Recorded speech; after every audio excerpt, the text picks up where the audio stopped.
Okay, what's going on, everybody? My name is Mangg. Welcome back for some more Dominion 6. Last time we looked at LA Gath, Last of the Giants. And there were some giants, and they were pretty good. Unfortunately, LA Ulm turned out to be better. Sort of. Mostly because he added water breathing to his bless randomly. And that just fucked me over. I don't want to say it's an instant loss or anything, but it was...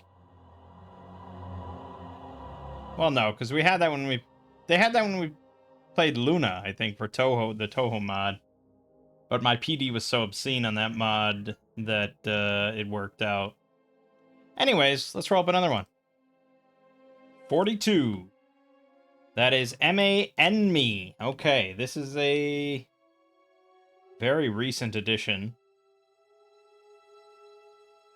that I added to the list. This dropped about a week ago. And as far as I can tell, it's a new nation made for Dominion 6. And it's definitely a Japanese creator. It has like, this is going to be machine translated or it's going to be, computer translated. I don't know. We're going to see.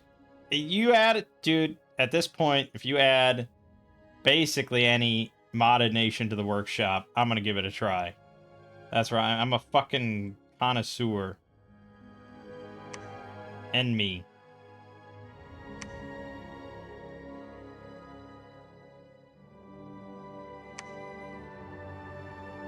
Kano freaking sewer.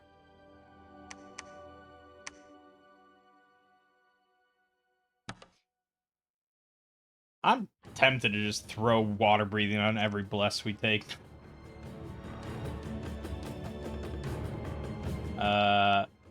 It probably wouldn't work for me as well as it works for the AI, though. The AI is incentivized to go on the offense, and I'm not. So, this is, MA, yes, MA.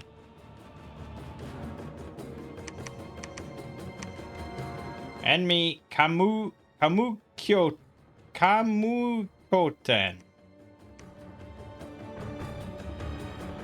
Enmi is a group of powerful clans living in the land far north of Shinoyama. The Shinoyama people, who were driven out by Bakemono, built a fortress in Enmi's land to protect themselves from Bakemono attacks, while also developing the area north of Enmi, home to the northern people called Kamui-Kotan. They had major disputes with the Kamui-Kotan, a gathering and hunting tribe, over land issues, but the Enmi quickly built a base in the form of a fortress and used it to organize their logistics. They were defeated, and the northern people were forced into a harsh environment. However, Enmi had an enemy in Shinoyama, and the smoldering flames of rebellion in Kamui-Kotan were a concern for the fortress's owner. Therefore, they maintained friendly relations with the northern people, sometimes even over land issues. They made concessions and appeased the people of Kamui-Kotan. Currently, Enmi is under fierce attack from Shinoyama. Bakemono has also shown some solidarity by attacking the northern people of Kamui-Kotan. Okay.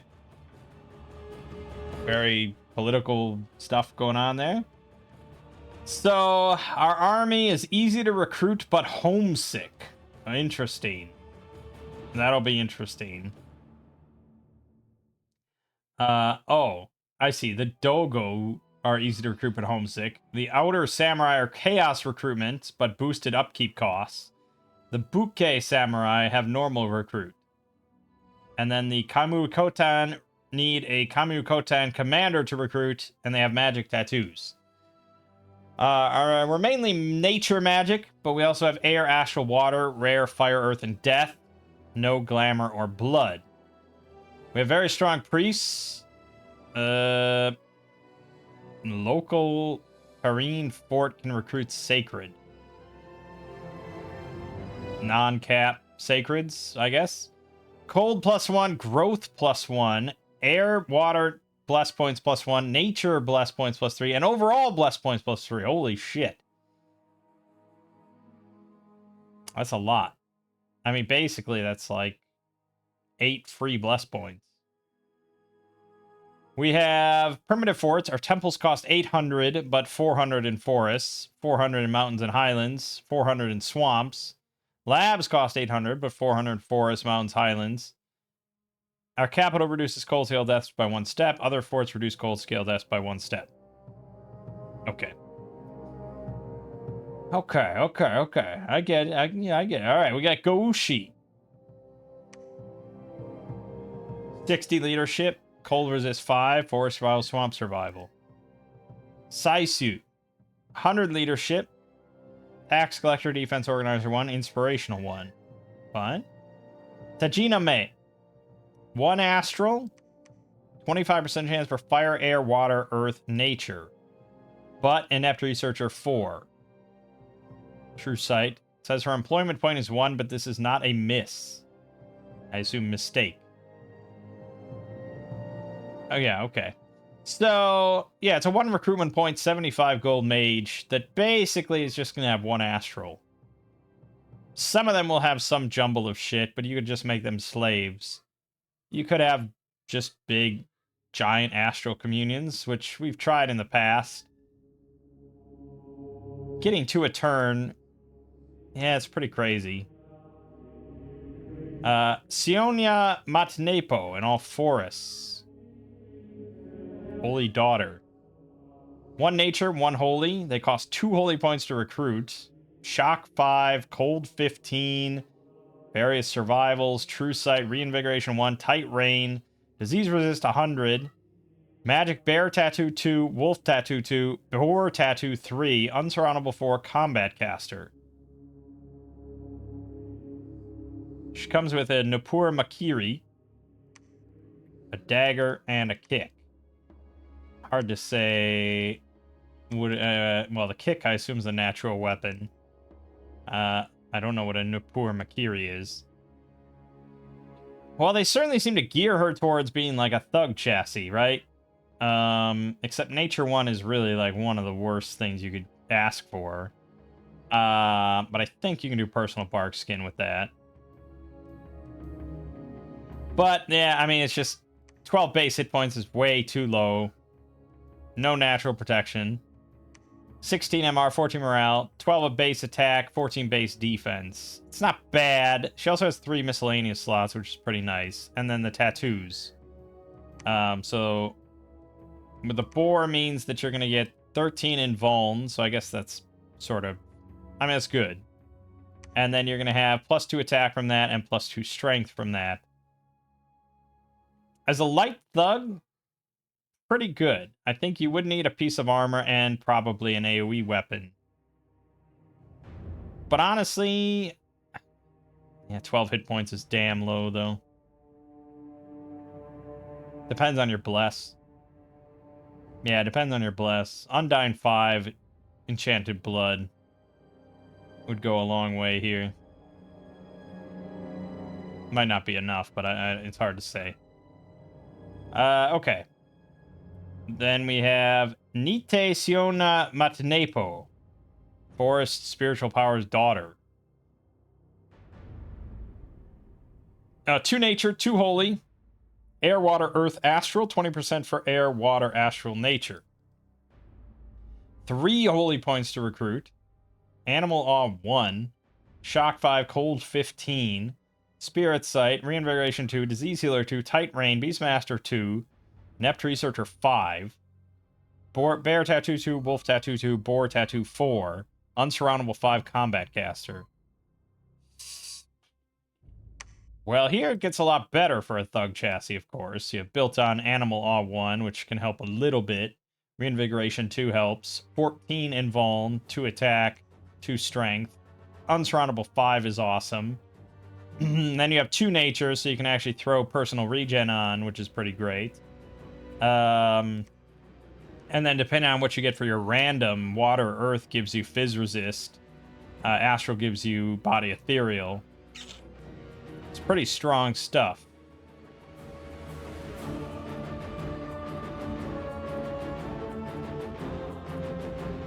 This would be a really fun nation, I think, to do the thug only challenge on, but we'll see.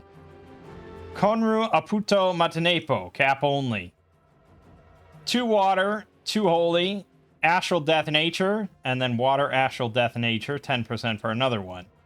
Averaging, 2 points. They have an Ept Researcher 4, so only 9 research for 280 gold. Not great. They cost 3 holy points to recruit. They have cold resist 25. Water elemental empowerment plus 2 is pretty crazy. Combat caster. Definitely not geared for being a thug. More just to spam water elementals. Especially if you pick up 3 water.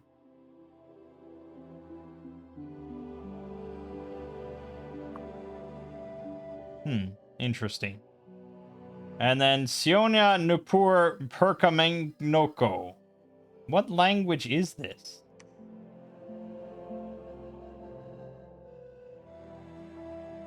What the hell? This isn't Japanese.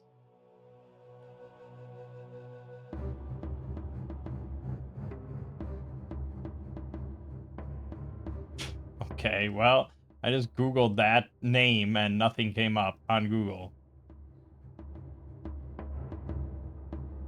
I don't know. Anyways, 1 air, 2 nature, 3 holy, air, water, astral nature, 20% for another one. Once again, though, they do have an Ept Researcher 6, so it's not a researcher. But you get, it costs 4 holy points to recruit. Animal Awe 3, Shock 5, Cold 15, Spirit Sight, Reinvigoration 3, Healer 1, Disease Healer 1, Tight Rain, Beastmaster 4, Disease Resist 100, Bear Tattoo 2, Wolf Tattoo 3, Boar Tattoo 5, Unsurroundable 6, Combat Caster. 13 base hit points. 18 MR. I mean, so you get 15 in Vuln, plus 3 attack, and plus 2 strength. You have personal regen. You have a pretty strong odds of personal mist form or liquid body or body ethereal. You can always just have a bag of wind on one of your 4 miscellaneous slots to upcast mist form. Yeah. I mean, definitely none of these are ever going to be super combatants or anything, but it's a solid light thug for sure. But it's also kind of a pricey mage, Like, there's so much built onto them of stuff that isn't magic. So we have kind of shallow magic paths. And really, I don't know what we're going to do for research. We either have to take obscene amounts of... Probably we just take large amounts of plus magic scales, and go for Tajina Maze. With Magic 2, they're 5 research each, so you're paying 150 a turn for 10 research, which is fine, I guess. Nupuri Tono, terrain restrictions. Presumably in the mountains or something. 100 leadership, Magic Bear Tattoo 5s. That's a lot of strength. And Konueusi Matnepo Aknoker. Postal Forts. 1 astral, 1 holy, air, water, earth, astral nature, and air, water, earth, nature. 10% for another air, water, earth, astral nature. They cost 2 holy points to recruit. They have inspirational 1, and Ept Researcher 5, magic boar tattoo 5, unsurroundable 2, combat caster.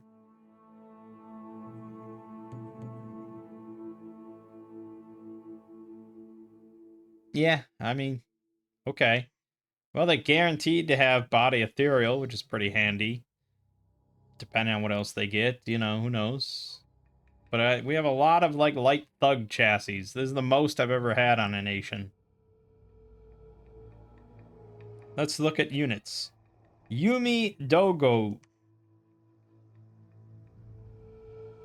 Okay, so stat-wise, fairly shit. But they have one good thing going for them, one bad thing. One good thing is they get longbows for this cheap. That's pretty insane. This would allow you to have hundreds of longbows. Range 45, 11 precision, 14 piercing. The bad thing, of course, is that they have homesick 8. So they'll lose 8% of their max hit points every turn. I don't know if that rounds up or down. I assume it's a minimum of 1. So, yeah. They'll lose 1 hit point every turn. But if we just make them where we have forts, you know, if we make them on the bridge, doesn't really matter that much. Yari Dogo. They get bumped up to 12 protection, 8 defense, 9 MR, 11 morale. They have a length 4 Yari, 11 attack, 16 piercing.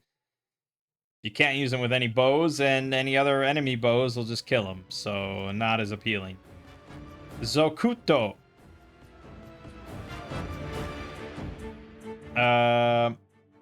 Yeah, pretty shit. 5 protection, 12 defense. They do have Chaos Recruitment 1, so instead of 5 gold, if you have Turmoil 1, it's 4 gold. Turmoil 2, it's 3 gold. Is that worth it? Generally not. It's more like just a consolation for taking Turmoil. You're not going to take Turmoil because of this. 14 attack Katana, though, for 18 damage. They hit pretty hard, but they just, yeah, they'll fold. Token Dogo. They get bumped up to 12 protection as well. Still pretty shitty stats. Homesick 8. 13 attack Katana for 18 damage. Ochimusha can be recruited outside forts as well. 15 protection, 11 defense, 10 MR, 13 morale. Chaos Recruitment 1. 14 attack Katana for 18 damage. Okay. Huhen Mono. 15 protection, 11 defense, 10 MR, 13 morale, 14 attack Katana for 19 damage. You're getting there to where I'd consider it, but I think the longbow is really a solid option, so I need something that holds up against that, which is not going to be much. Nodachi Dogo. Pack down to 12 protection, blah, blah, blah. I have the length 2 Nodachi, 13 attack, 20 slashing. It's a hard-hitting thing. Kachibushi.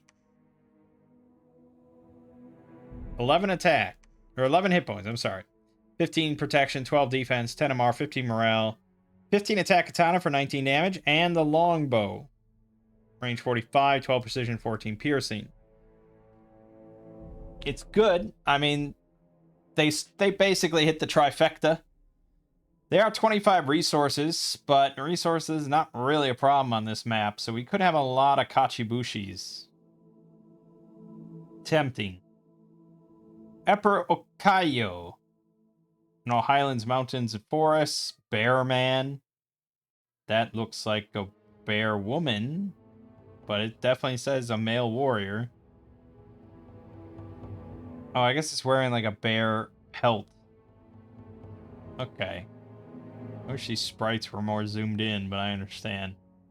13 hit points, but only 10 protection, no helmets, no shields, 8 MR, 14 morale. They do have Magic Bear Tattoo 3, though, which is 10 in Vuln and 3 extra strength. That's pretty significant.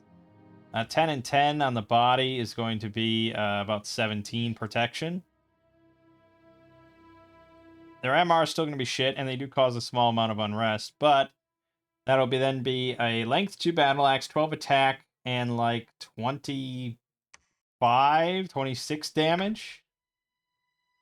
And they'll have a throwing axe, which will be range 14, 6 precision, 19 damage. Honestly, not a bad option. If the enemy doesn't have major arrows. I mean, 17 protection allows us to certainly survive short bows or something like that, but longbows or crossbows? Hell no. Pankomukar Okayo. Also in all Highlands, Mountains, Forests. Basically the same thing across the board, but instead of the battle axe, it's 2 axes, 11 attack, 19 slashing. More killing potential, sure. But slightly less attack. slightly less damage. But probably with the extra strength bump, this is the better option usually. Battle Axe does, however, let you repel length 1 weapons. Depends what you're fighting. Ipiopokayo.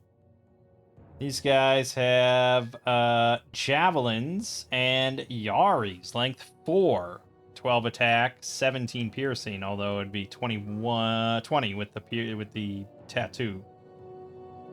That's pretty strong, to be honest. This kind of covers all your bases. You get a javelin, range 14 with 16 damage, and the yari, length 4 to repel everything, 12 attack, 20 damage.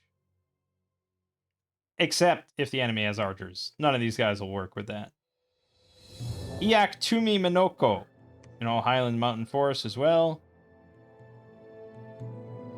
11 hit points, 10 protection, 13 defense. They do have helmets. 14 MR, 14 morale, 13 speed, shock 5, cold 15. Magic Wolf Tattoo 4. That's amazing. So it's 10 in Vuln, so it's basically the same. 17 protection on the body. They also have Unsurroundable 2, which is nice. But their daggers are going to get bumped up to 16 attack each for 11 piercing. They also have Hyos, range 9, 13 precision, 10 piercing, 4 attacks each, 8 ammo, and curse. Now, we don't really get earth at all. Very rarely do we get earth. These guys can rarely get earth. So that's a bit of a bummer, because a strength bump on these guys would be phenomenal.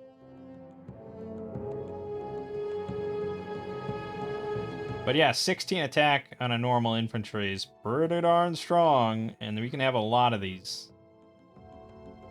If they all have the wolf tattoo, though, there'll be a better option. Makiri Tumi Minoko. Yep, they have Wolf Tattoo 2, so that's 2 attack, and Boar Tattoo 2, so 12 in Vuln, which is going to bump up their number a little bit to 19 protection. It's very strong. 19 protection, 15 defense. No shields, but still. They have a Nupur Makiri, 14 attack, so 16 attack for 13 magic damage. And a dagger, which would have 14 attack, 11 piercing. This is a very sexy option, I gotta say. Napuri Tumi Minoko. Okay, Napuri. 11 hit points, same protection. 18 defense, though, with a parry 4 shield. 14 MR, 15 morale. They don't get an attack bump, but instead they have 14 in Vuln. Bumping their protection with the tattoo to 20. 20 protection, 18 defense with shield. And then they have a length 1, 14 attack, 13 magic damage. This might work with the longbows. They're not going to get that many kills with this setup. Although they definitely will get a good amount. Depending on what we're fighting. But yeah, as line holders, these are strong. Then we have Kotan Sumi Minoko. Alright, 11 hit points, same protection stuff, 18 defense again with shield. But these guys get Bear Tattoo 1, so it's an extra strength. Wolf Tattoo 1, an extra attack. Boar Tattoo 2. And then they have Emus. Length 1, 14 attack, 15 damage, not magical. So you're getting like 2 extra damage. You do get the attack bonus. That's true. So really you're getting 3 extra damage, 1 extra attack, in exchange for losing 2 protection.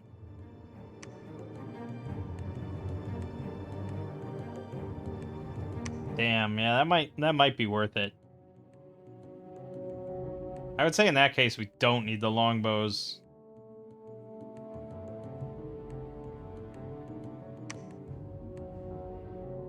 Yeah, this might be our perfect unit.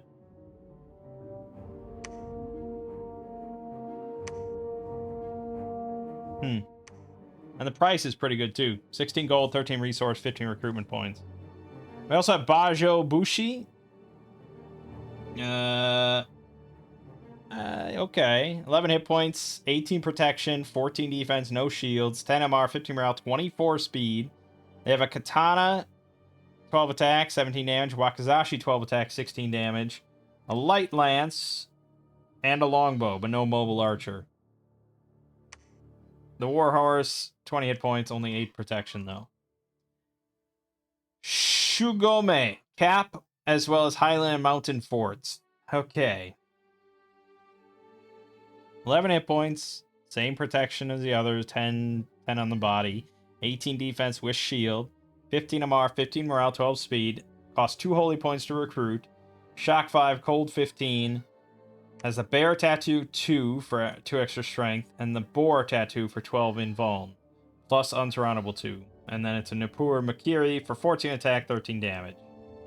So it's basically the same as this thing, but gets the extra 2 strength for 15 damage and is sacred, which is pretty significant.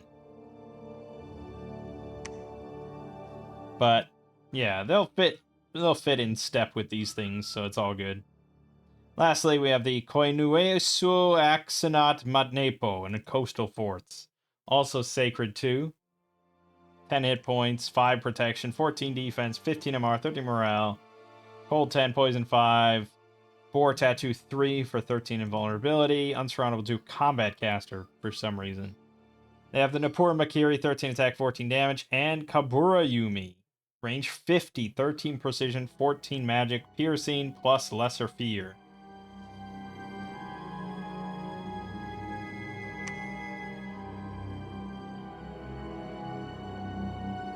I would say they're definitely...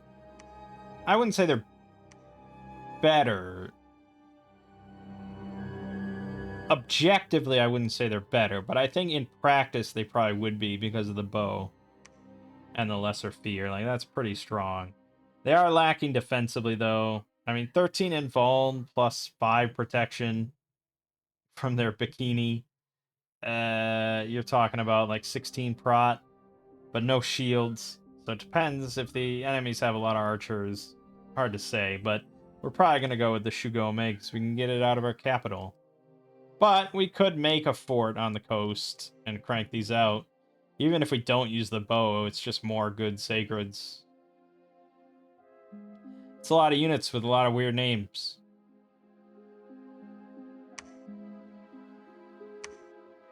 Shiro Onihime. Size 4, 23 protection, 14 defense, 15 MR, 30 morale, Awe 1, Fire 8, Cold 5, Poison 5, Recuperation, Seduction, Dark Vision 100, Void 75, Bodyguard 5, Unsurroundable 6, Combat Caster, Length 2, 16 attack, 27 magic damage, plus Bane of Heresy. Okay, these things are pretty ridiculous. Io Onihime. I mean, yeah, basically just as ridiculous. All the Onihimes are ridiculous. Yamawaro. 30 hit points, 11 protection, 13 defense, 11 MR, 30 morale, fear 5, sleep aura 8. Big sword. Also comes with 3 wolves. You can also get various Shinoyama stuff like Bakamonos, Shutendojis, stuff like that. You get some stuff from Jomon, like Shugenjas. So we might be able to get some more earth out of that.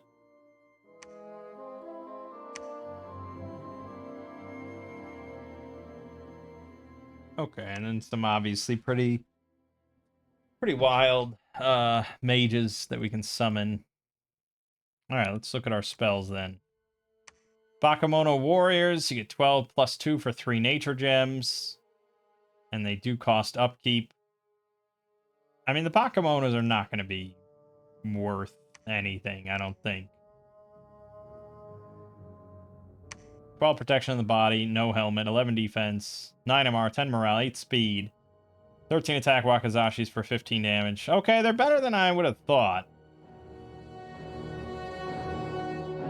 They're not terrible. I mean, they're obviously fairly fragile, but it's a better weapon setup than I would have thought. And then for the archers, they get short bows. Yeah, depending on what we're fighting, I guess. Might be a safer alternative to our longbows for our own troops. Peas no Parabo Commander, Dai Bakemono, 6+1 for 4 air gems. Bakemono Shaman, Sloth of Kamun Kamui. Summon Sacred Great Bear, which is different from ordinary bears. 12+2 for 6 gems. Did this show up somewhere that I didn't notice? No, he didn't want to show that one. So it's a Sacred Great Bear. That might be worth taking a look at.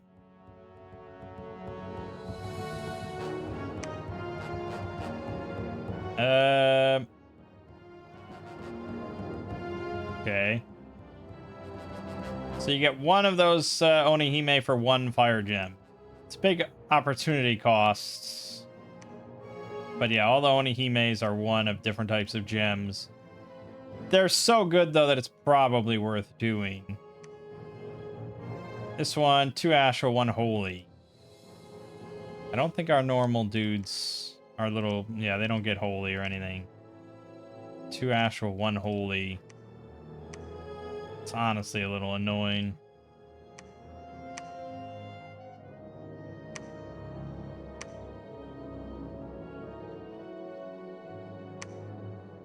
We can get it eventually, but it's not gonna be right there, easy and available.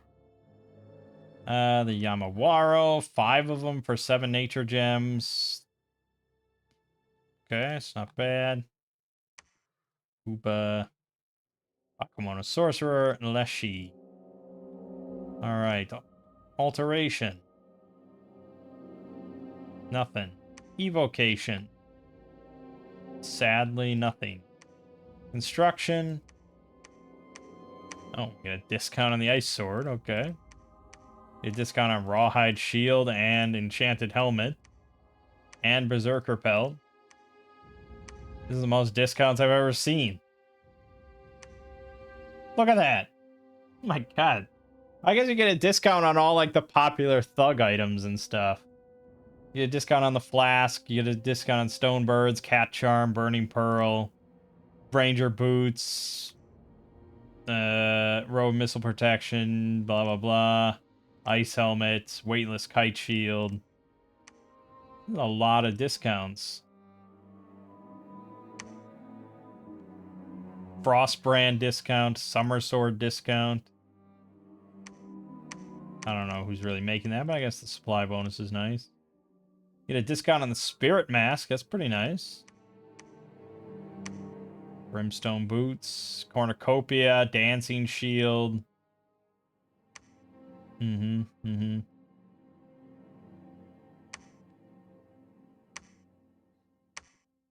Bracelet. Rhyme Hauberk. Discount on the Staffs of Elemental Mastery is pretty nice. Okay. Enchantment. Whisper of the Great Nature. So this is an AoE 1 tattoo activation for Holy 1. Harb Heal is an AoE 1 heal 3. Fireline Sign. Fire Astral. Range 10 plus. That's very low. 10 plus 5. You get 2+1 effects. 5 precision. It's a charm that only affects enemies. MR negates easy.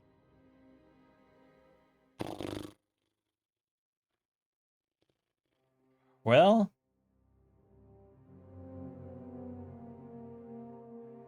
I mean, it's very good. Like, if we can spam this reliably on some mages, it's very strong. But it's Fire Astral.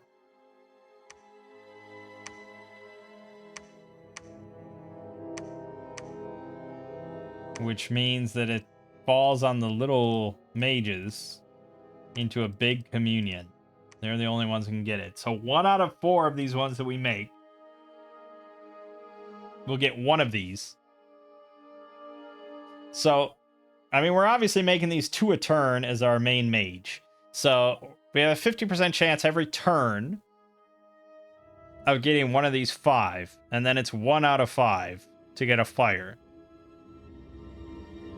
So by turn 30, let's say, I would assume it's not out of the realm of possibility to have, like, maybe 2 with fire.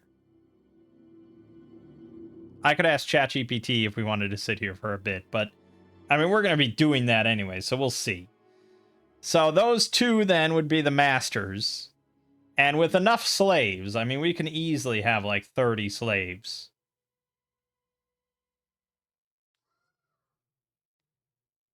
Let's say 32 slaves to make it easy. We can bump that fire up to 6 pretty easily, and then Phoenix power up to 7. So let's look at that again with 7 fire in mind. Yeah. So that would be then 40 range. Right? That would be 8 effects. Charm. For basically, it costs no fatigue normally, which is nuts. So that means it's 0 risk, or practically 0. I assume your spellcasting encumbrance is still involved. So practically 0 risk to your slaves. You can just spam this over and over and over and over again on 8 enemy units, and it will never affect a friendly, because it's a charm. That seems pretty good. Earthline sign. What the fuck? Area effect 501. Okay, that's the whole battlefield. I'm pretty sure. I don't remember what they said the battlefield was. It's like 100 by 30 or something. I don't know. It's massive. Does 999 damage. MR negates easily to all demons and undead on the field. Now, didn't I do have some demons. The big Onahimes are demons. So keep that shit in mind. I don't think I had any other demons, but those are, if we wanted to summon them. Okay. But okay, that's pretty insane. No matter who we go up against, they always have some undead and demons. So that's pretty good. And you don't even need to communion that shit, you know? Like, you don't gain... yeah, you increase the range, sure, but it already costs 0 fatigue and has basically the whole battlefield as range. So, that's nuts. Voice of the Great Nature is an 8+2 tattoo activation. Nature 1, Holy 1. Potion healing, 2 holy, 4+1 heal for 4. Metalline sign, air astral, 15+5 range, 5+3 area effects, doesn't affect enemies, and gives air shield, I assume. Create a barrier against projectile attacks. Okay, well that's good because air shield is good. Waterline sign. Water astral, range 100, 5+5 area effects, and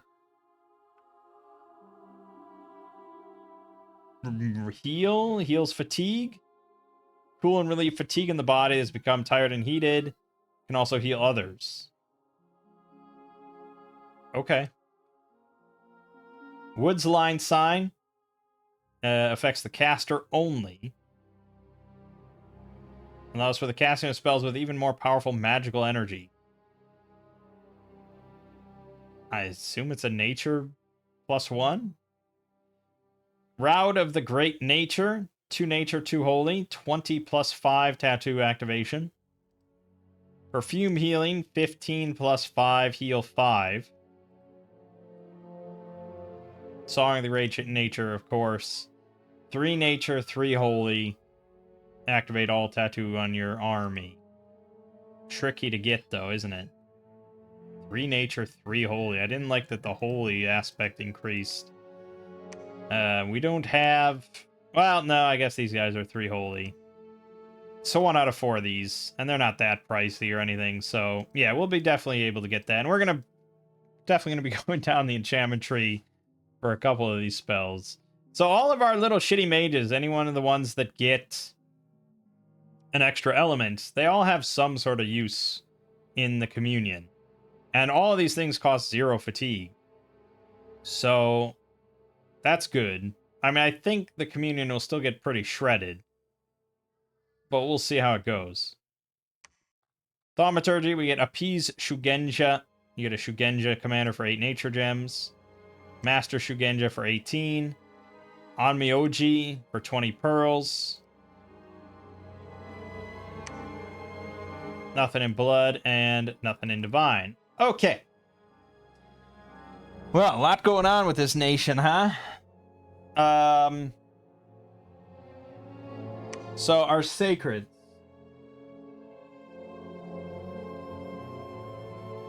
What do they mostly want? Undying 5 and Enchanted Blood. Pretty much. Yeah, I mean, I would say some extra attack value would be pretty nice.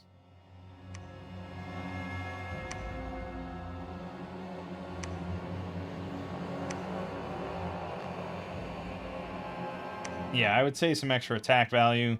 You could throw some extra strength on there, but I think Blood Surge might do well enough. So, yeah, the usual Death Blood routine. Scale-wise, assuming we're going for these, it's pretty cheap. And these are Sacred too, so we need High Dominion and probably Sloth too, to be honest. Yeah, none of this is very high on resources, and we always end up with more than we need, so probably Sloth too. Pretty good Death and Blood. I don't know if I want to say Order 2. Seems a little high. Maybe Order 1, though. But yeah, we want High Dominion, so I lean towards a Dominion 4.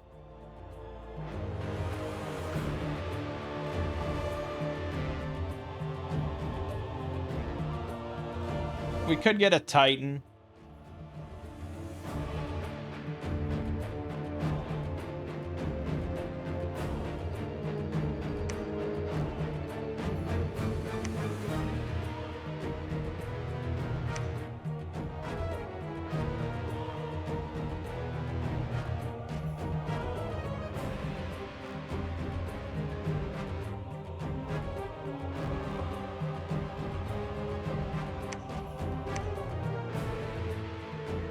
We all have, like, big, nice cold resist.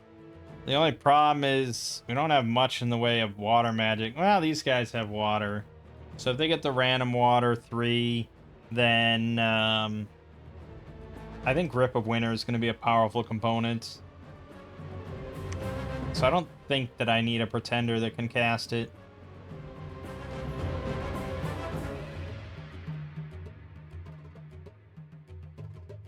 But, you know, we could lean in that direction. But I think maybe the Dharmapala of the Underworld. Dormant, 4 blood, 5 death.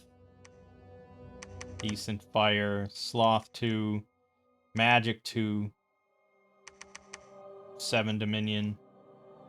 That leaves us with 14 bless points. For Blood Surge, Enchanted Blood, Undyne, Undyne, Undyne, Undyne, Undyne. Beyond that, we could go Imprisoned. It's nice to have the Pretender, but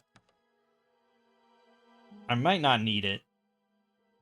This would allow us to do quite a bit more. We could take Order 1 or Growth 1. But I'd like to get more attack on our Sacreds.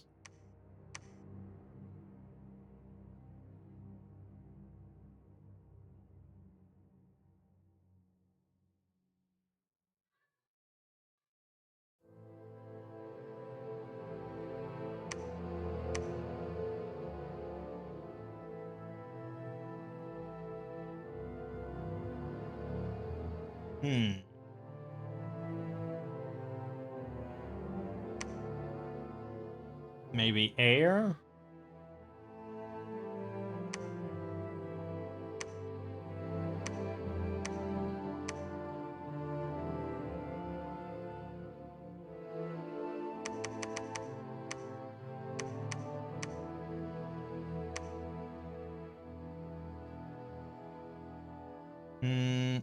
Well, trying to think. No, I'm specifically not going to take Astral, so we can't rely on Juggernauts. Except I still can always just empower them, but no, stop it.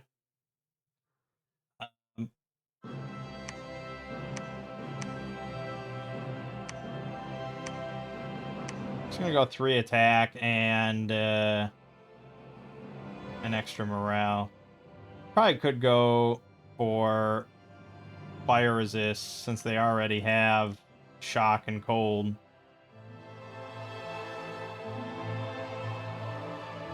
I'll give up 1 attack for some fire resist. And then I think I'm going to take Misfortune 1 for Order 1.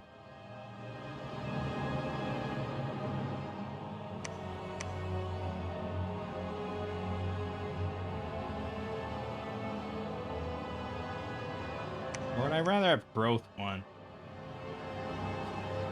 I think if you don't care about recruitment points, Growth is just better. So that's what we're going to do. Yama! Conquer all.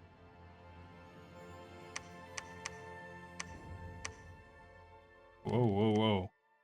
You don't have stealth. Why'd you give me these 2? Neither of which have stealth. Okay, I have 2 commanders to start then.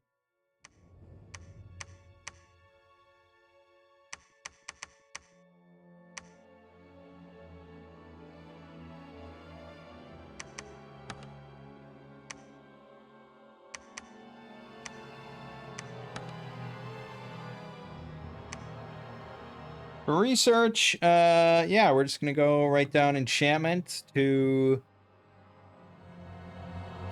6, I guess. Gives us grip of winter as well.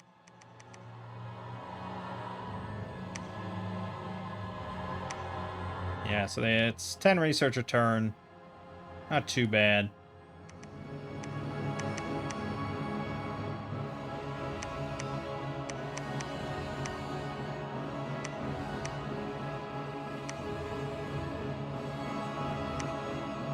That's true. If I don't awaken their tattoos, they are fairly severely handicapped. So we kind of need to do that.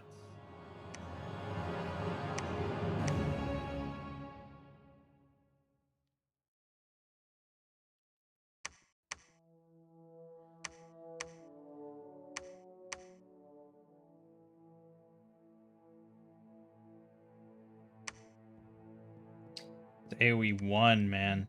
That's really not great. Doesn't even get scaling.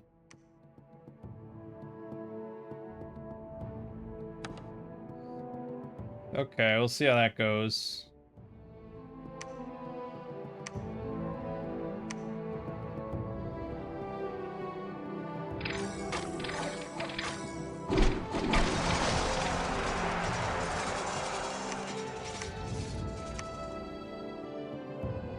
Alright. So we got Voice the Great Nature. So now we can actually get that.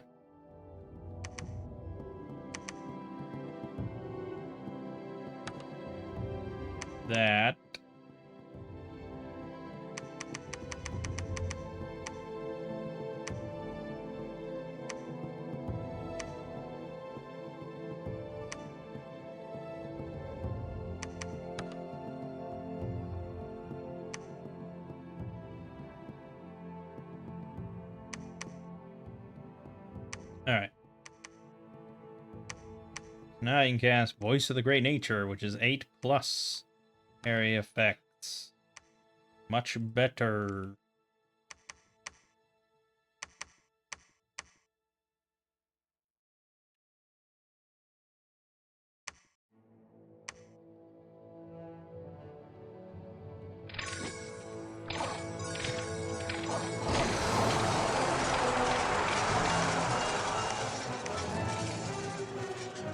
A little bit of friendly fire there on the Dogos. That's fine.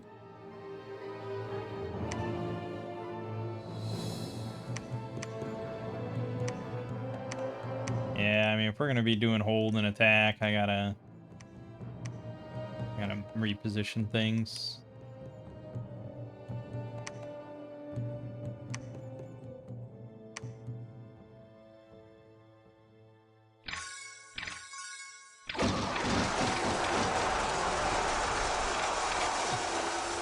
Okay, definitely struggled to get some kills there on the heavy cav, but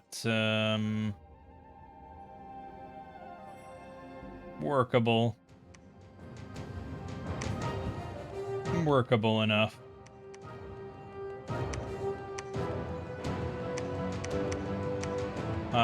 Right. Who are we fighting?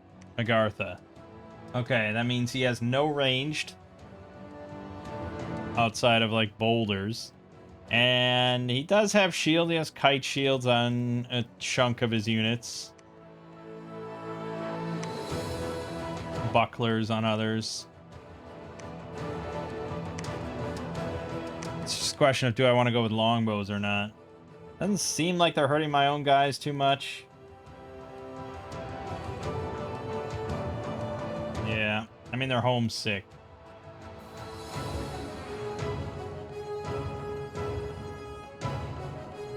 But the fact that he doesn't have range means we could go with these guys instead of these guys. I picked these because they have shields and stuff, but we might benefit a lot more from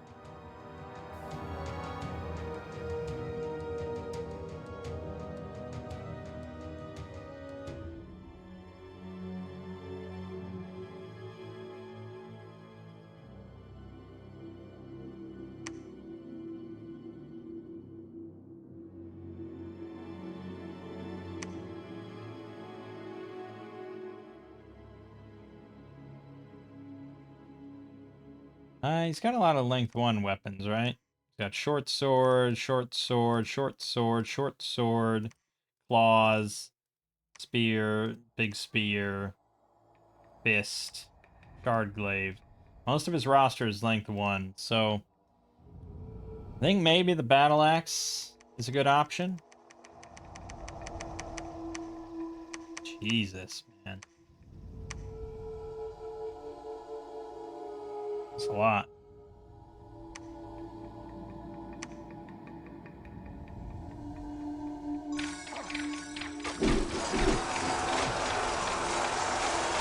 And the sacreds are still gonna sacred, like they're gonna be solid.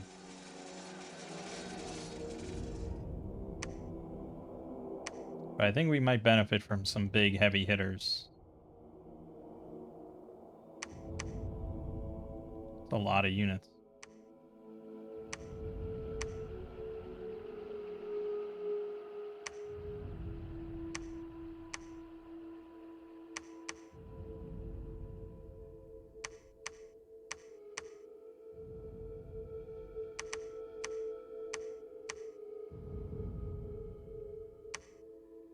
They're speed 13. And I think we do want them to come in on a flank, so we're going to do something like that. The only problem with that is we kind of need their tattoos activated as well. And there's just a lot of them. We really need that big enchantment thing. We're a ways off. Alright, I'm gonna wait here for a turn. I want to get another one of these. Okay.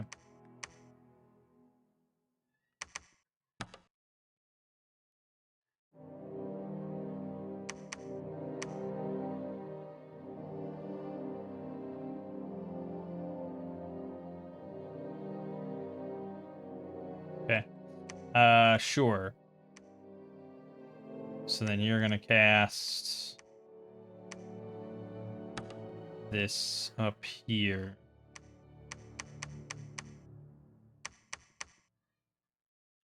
See how that goes.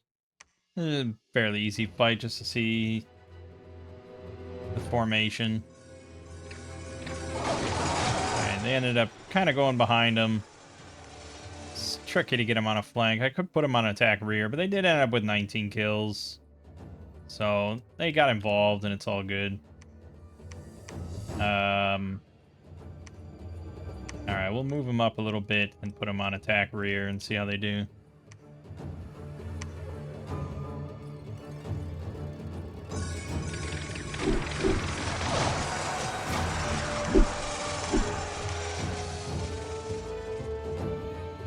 Yeah, well, they got 22 kills, and we lost one of them to a warrior. It's not bad. I mean, they're really plentiful. They're really cheap.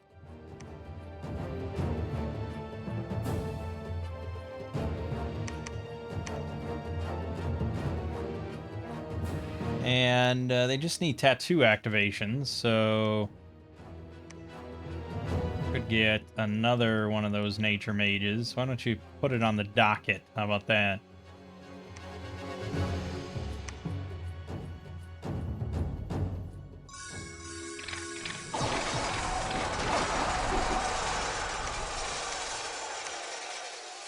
Yeah, pretty good.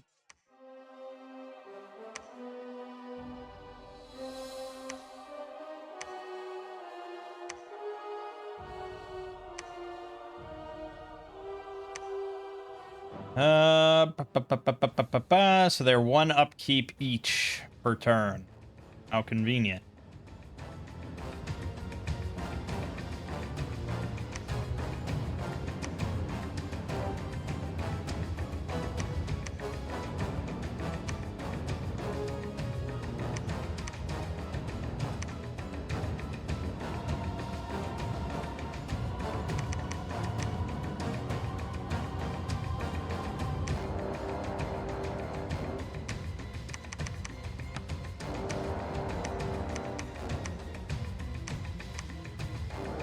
Out of the Great Nature, which is 20 plus 5 range, 20 plus 5 area effect.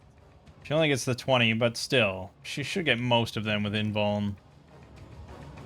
We'll get another one too. Ah, Gartha is here. Now, my PD is a pretty good question. It's mostly going to be Dogos here and Lion Tribe Warriors. So it's a lot of archers, I guess. We're just fairly solid. We also want to get temples going.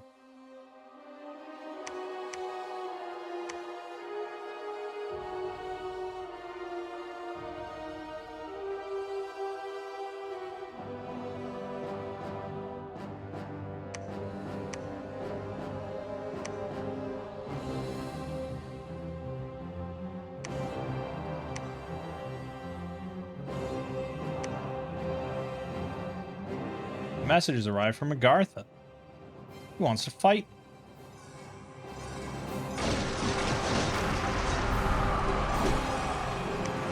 Yeah, I made pretty short work of the heavy cav. We lost 4 of them. Perfect, perfect, perfect. Alright. Good.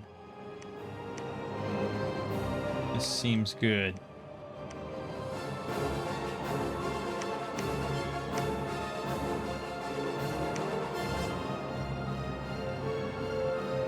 Water, we're probably not going to get into until our pretender comes out.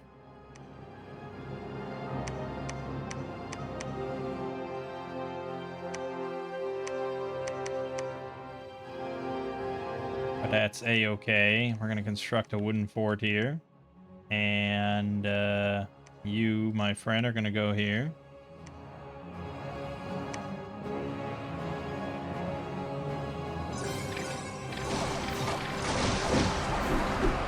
Yeah, I mean, they hit damn hard.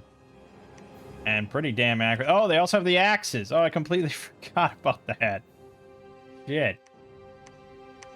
Just so focused on battle axe. Hold and fire. That makes this strat a little worse.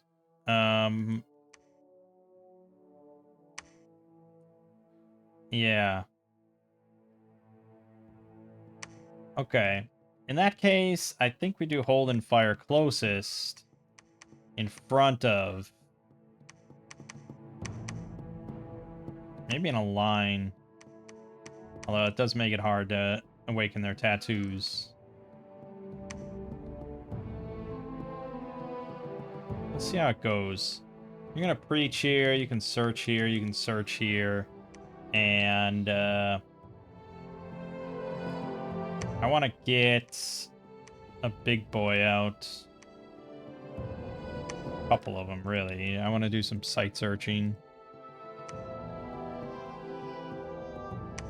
Alright, let's see the throwing axes now. Hoo hoo hoo hoo hoo hoo hoo. Like your fucking Hammer Brothers. Okay. And they have 2 of those, which is a good amount. Nice. Let's go with Baldur's Gate. Actually, what about the Divinity Original Sin 2 soundtrack? I feel like I've tried this before and I didn't like the vocals or something. That's almost certainly what happened.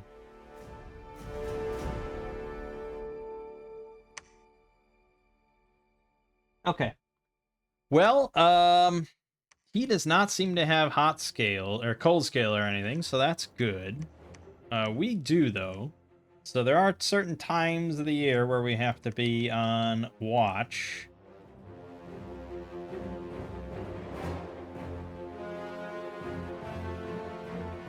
I think we just set up a few garrisons with these battle axe dudes. So get me a couple more of, not these, of these, as well as a couple, a commander, sure.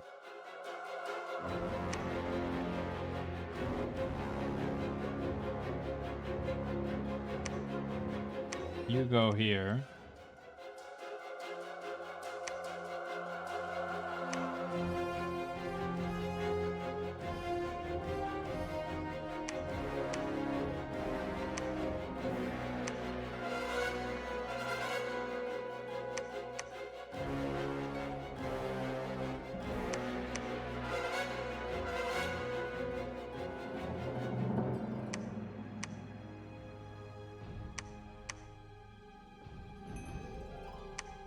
Yeah, I think we gotta cool it a little bit on these guys. That is adding up.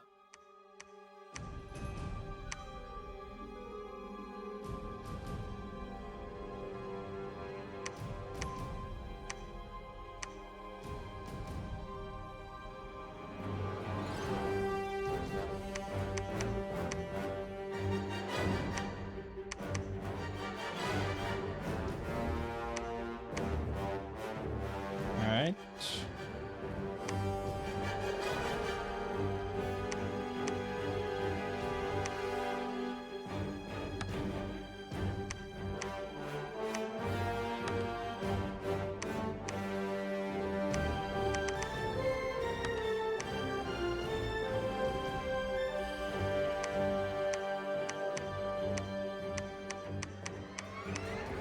Yeah, I mean, that's going to be a little tricky to give them all their buffs, I'll admit.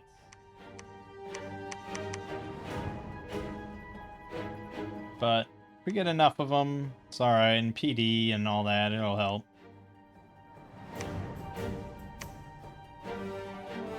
Why do I have so many people that are diseased? There must be a site here.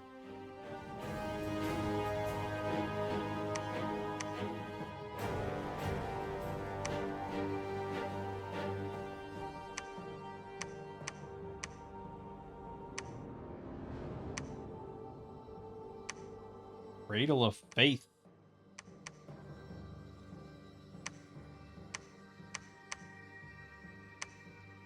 Two Dominion spread, and I can get Holy Knights.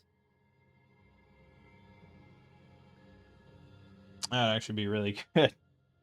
14 hit point, 18 protection, 16 defense with Kite Shield, 12 MR, 15 morale, 20 speed, Heavy Lance, Broadsword, Sacred.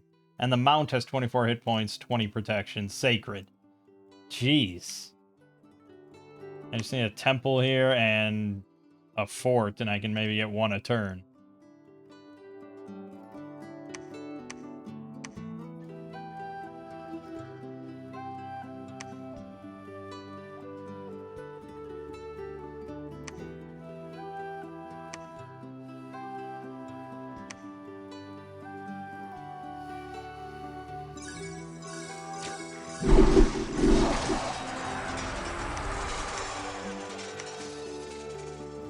Well, fairly good, I suppose.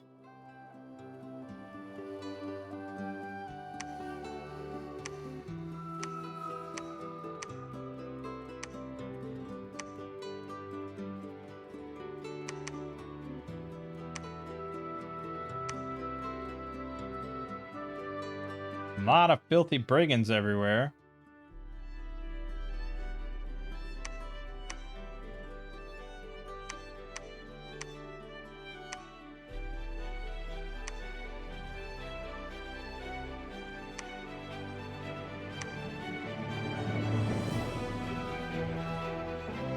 Okay, yeah, so the Fireline sign is pretty darn good. Basically, I mean, even if, well, the problem with it is the range, right? 10 plus. Like, we really need that to be 25 at least, you know? So, yeah, I don't think I'd really want to go without, like, 8 slaves. And I just don't think we need it just yet.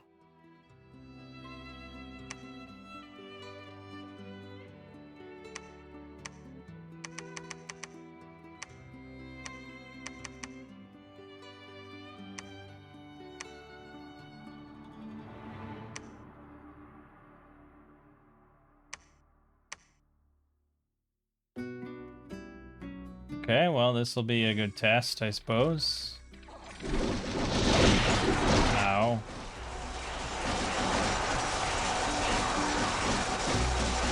Not good, man.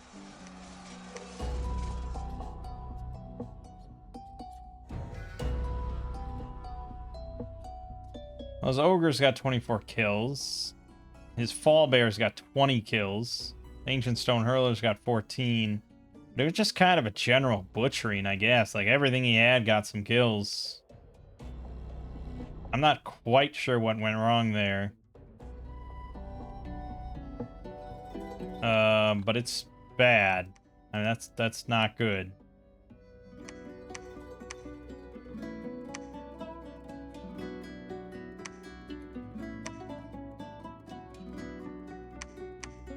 I guess we'll be breaking the siege.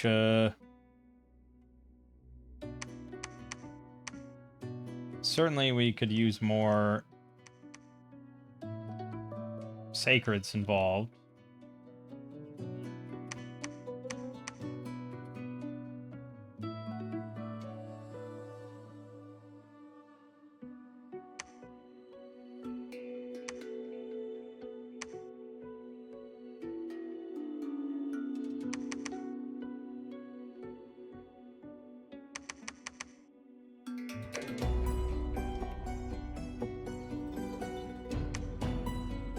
Wow.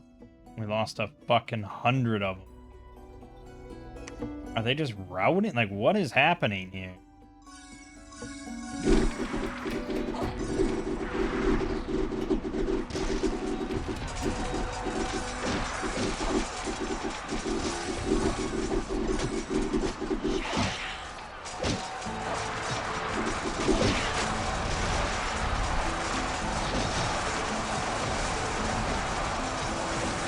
We just can't land hits?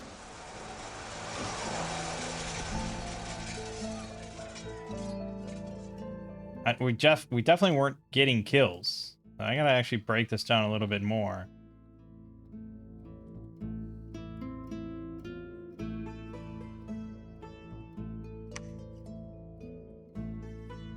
Okay, hit one of our own guys and with a throwing axe. Damage 26 plus 6. Okay, well there he rolled fucking 17 on his prot roll. That's not fair. Repelled by a wet one. Yeah, corpse candle, blah, blah, blah, blah, blah, blah. Here he had a swordsman for 21 damage, killed. He repelled Defender of the Hall. Then he took a hit for 4.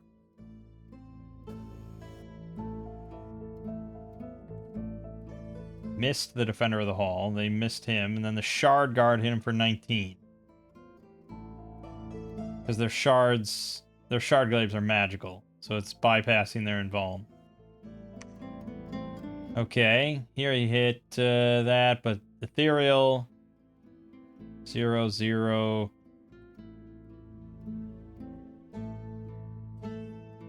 $34 prot with their shields.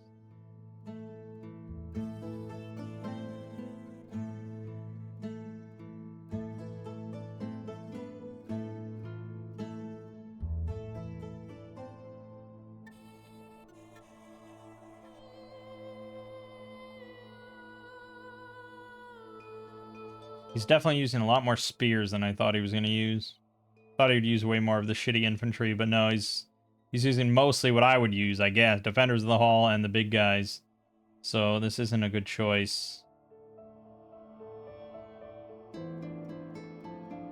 I think we should pivot then again, which is now way too late to pivot. But I think we should go back to these, except the problem with these is actually the killing potential. But if I'm just folding on the line, then it's not good. We could bring out longbowmen, but I don't know why I would survive and he wouldn't, so...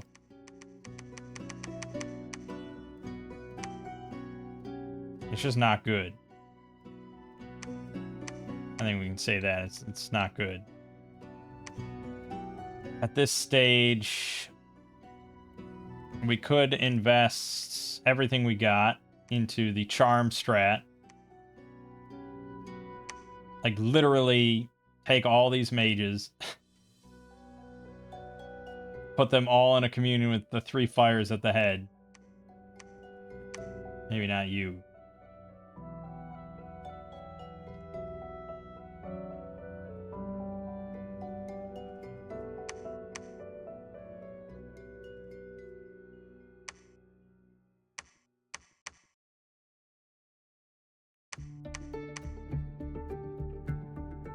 This isn't gonna work, of course, but...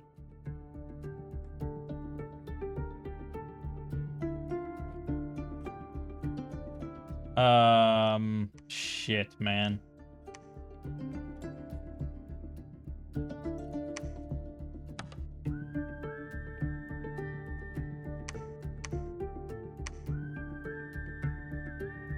Fuck.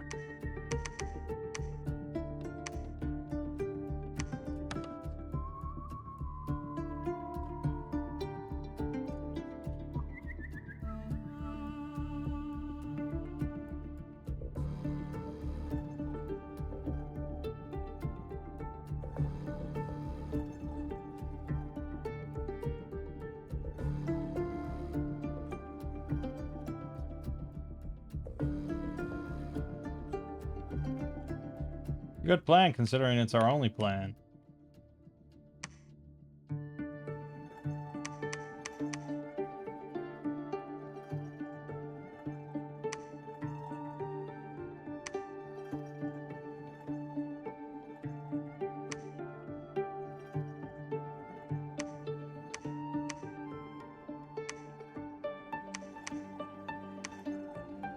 Still have our profit, thankfully. That helps a little bit. But we're fairly fucked. We'll put Bludge here. But we're pretty fucked.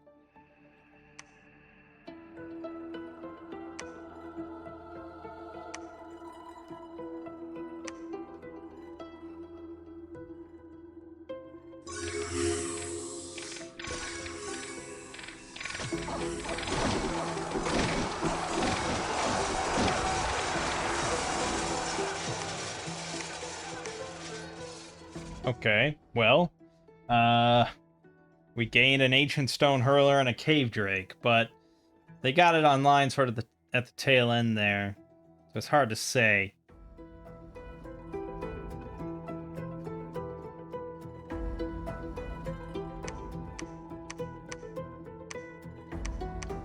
Everything we got, baby. We gotta get this back.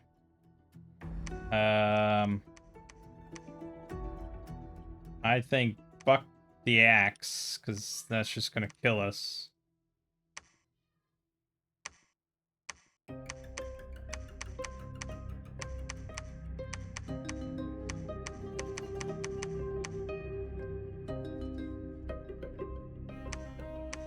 Yeah, it's not looking great.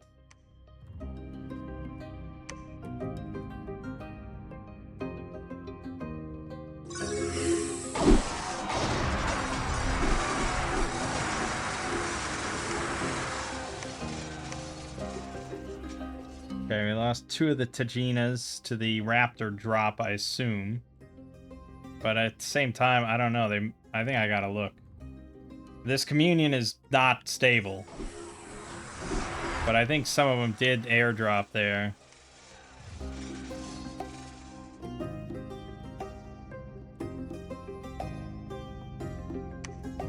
Yeah, it was raptors. Okay. Coin. Okay. We still have, I just want to see if we lost a master or not. 2. Yeah, we did. We lost one of the masters. That's really annoying. Okay. Well, we got a master.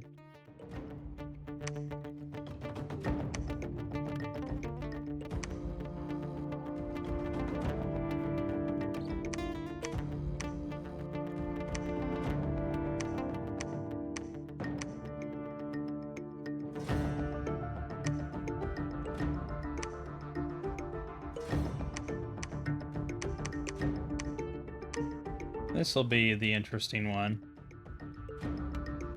I don't know why he has raptors of all things. That's really annoying.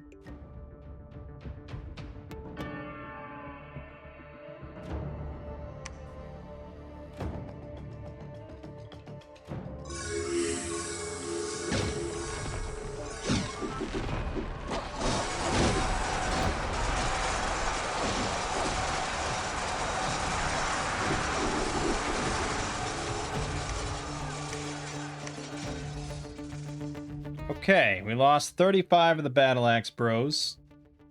1 sacred, but we gained... We gained, like, 19 units or something. 3 Agarthan infantries, 2 light infantries, 4 ancient ones, 1 ancient stone hurler, 5 defenders of the halls. I assume don't have great... 12 MR. A large stone we got. 2 ogres, a pale one soldier, 2 scorpion beasts. Nice, nice. Those are definitely going to have, yeah, 5 MR. So any animals he's got. Keep in mind, we're not... Many of the things that we're going to charm are just going to get killed by him, but that's good. Because that, you know, sort of scatters his arm, disorients his army. They have to turn back, you know, it's all good. So, overall, outside of losing the big boys, not bad. But that was the easy part. Now it's the fortress battle.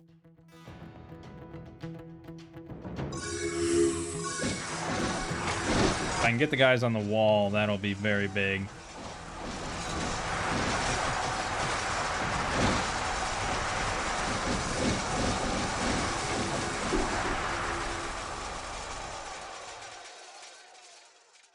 Not bad. 54 fatigue on these slaves.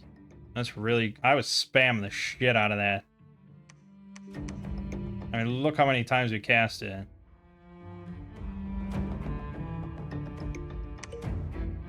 Yeah, so we're only getting it boosted by 4. It's not super good. Alright, we lost 35 More battle axe guys. 1 sacred. Yeah, the battle axe guys just aren't going to hold. But we gain another ancient stone hurler, 3 defenders, and a pale one. But again, most of the things we charmed died in the process.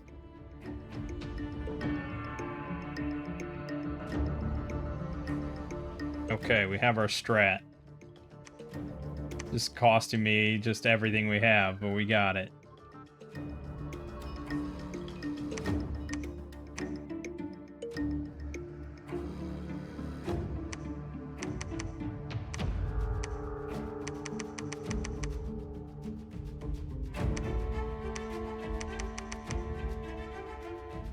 Okay, we're about to get temples in all of our provinces, so hopefully we can beat back this shit. Hopefully we can stabilize here. Okay, we can't recruit here.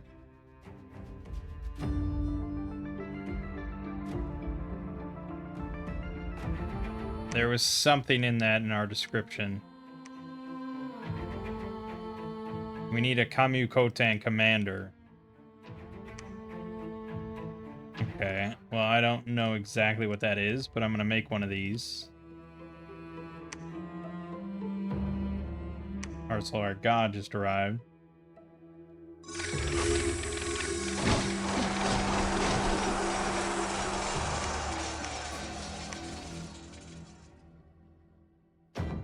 We got a shrub. We got a shrub, baby.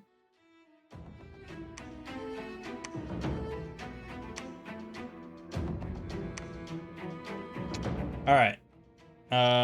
He's good. We're probably gonna need more research.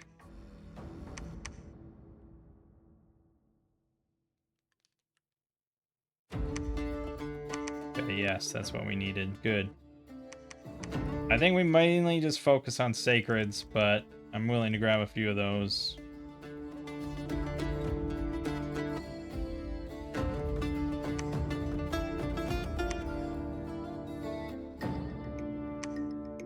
Good.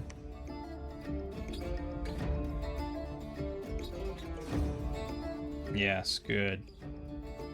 Good, good, good. We can stabilize. All thanks to charm. Magic, baby! Also, we got enchantment 6. So actually, I should send you in for Song of the Great Nature.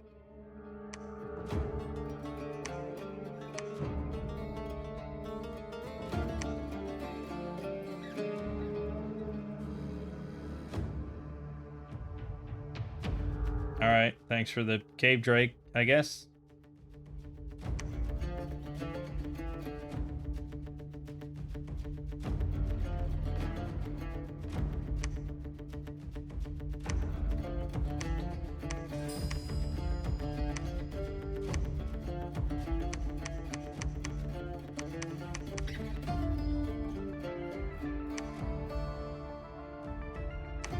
Are we in front of our PD or behind it? Okay, we're sort of both. It's livable.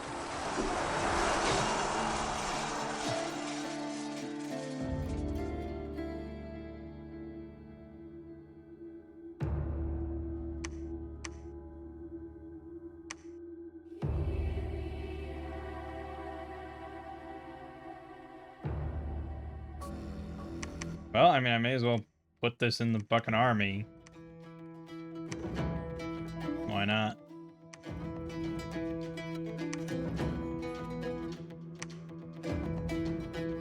Okay, I think then, at risk of delaying the charming process, I'm gonna go ahead and cast Phoenix Power.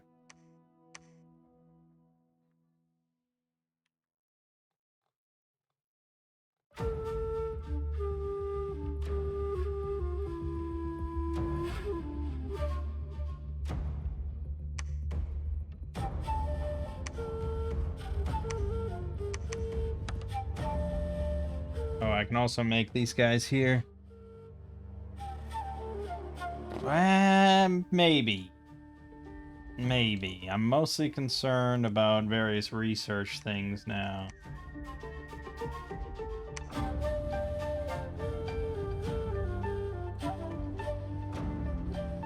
Oh yeah, I wanted to see the sacred bears.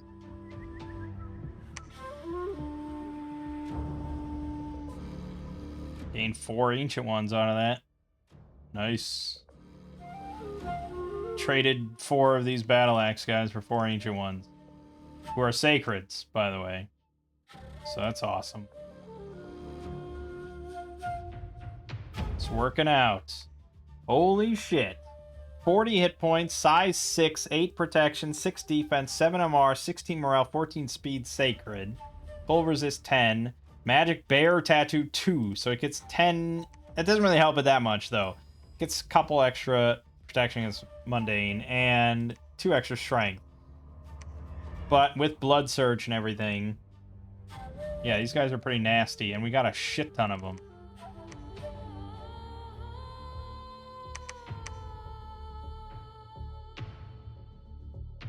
And we have a lot of nature gems.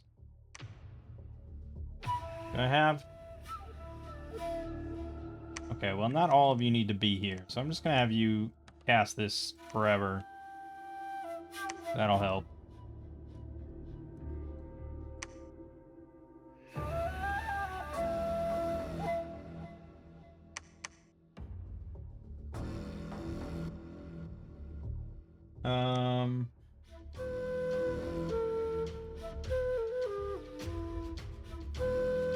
Okay. The other thing that we want to get online is Grip of Winter. Fortunately, I can't make the water ones here. I could include a Water Master in the Communion, but I think it's probably better off just having the dedicated Water Mage. Just look. 3 water. Yes, you can upcast it then. 3 gems. Getting 3 water gems, tricky. Also, he doesn't have cold resist. No. Even though he lives in the cave and likes the water. These guys do have cold resist, but most of his troops don't. And he's also seemingly going into some fire shit.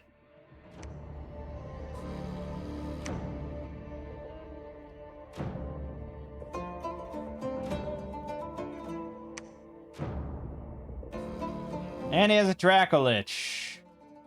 That's problematic.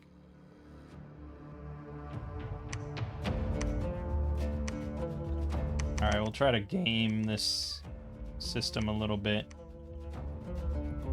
I don't want to lose the Pretender. Actually, I don't mind losing the Pretender. Yes, that's fine. Giving these guys disease isn't really top of my list, but...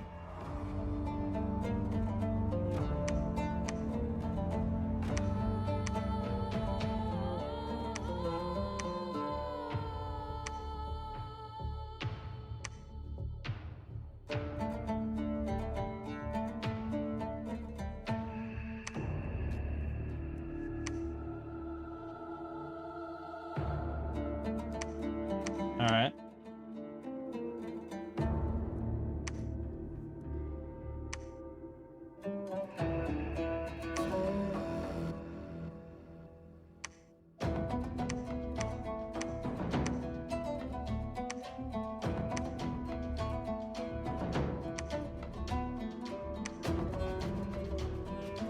Message from Agartha.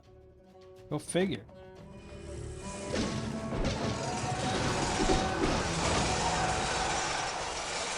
Yeah, no problem.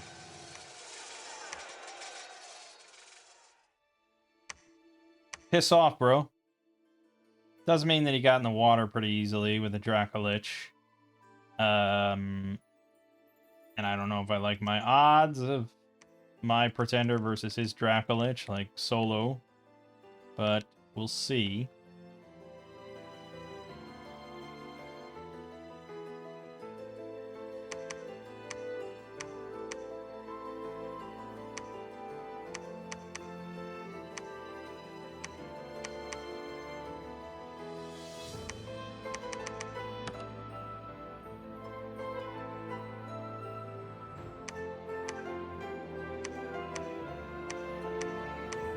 Random bullshit, go.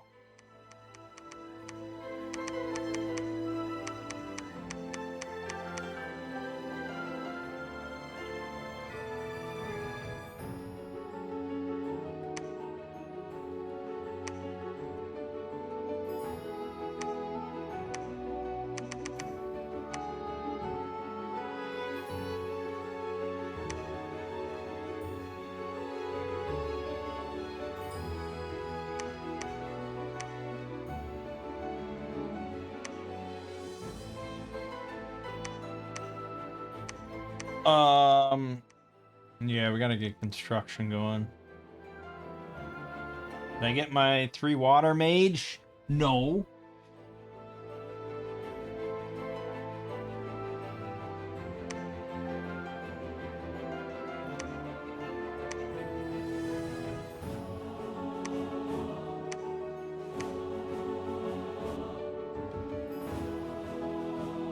There we go. Alright, I'm happy with that. Until I get construction going. Yeah, for whatever reason, there's just an absurd amount of diseased units here. But at the same time, there's an absurd amount of sacred bears.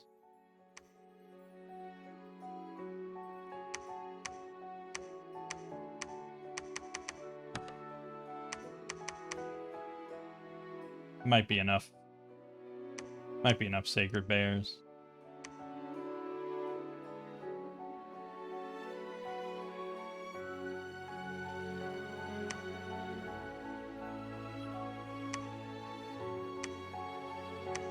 Okay, I'll stop for now just because it's a little much. I don't think they're charging me for them. No. Yeah, that's great.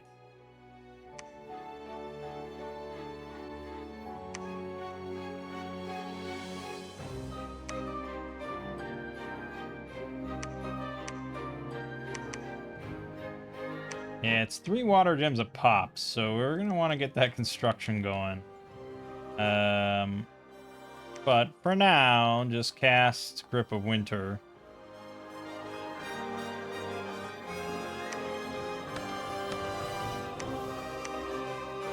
Good. And we'll get a wooden fort going. If you wouldn't mind popping down there to rebuild that temple. Things are going well now.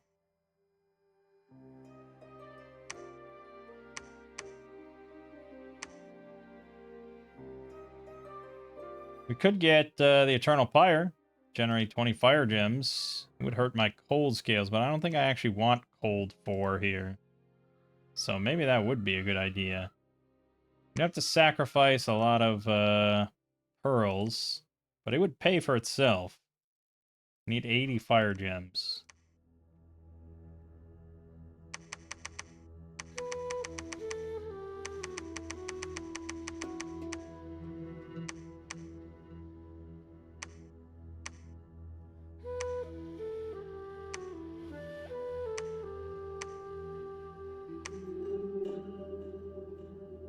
Ooh.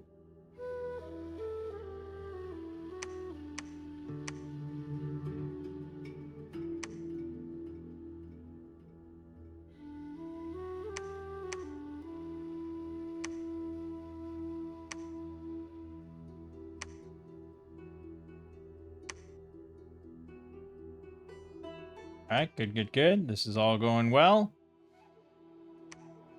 We lost Tessaphon. That's not well.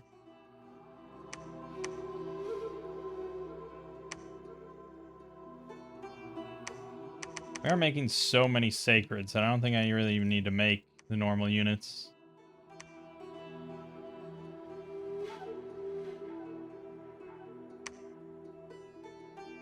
What is with the insane diseases here? Can you just go site search here? If there's a fucking well of pestilence, I'll move up to Epernia. And there has to be, right? Unless I have some innate just sickness amongst my people.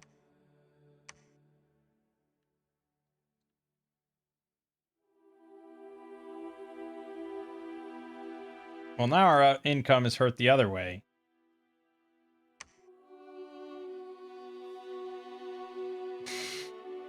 Now I need to, like, spam Woven Winter on here, but it'll kill off all my pop.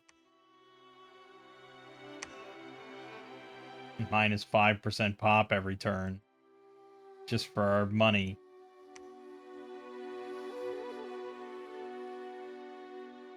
Damn it.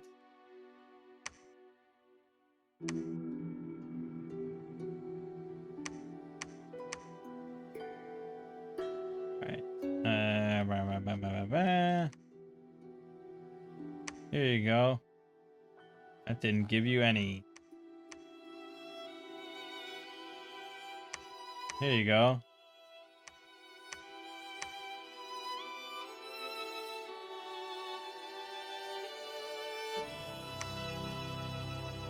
Well of Pestilence.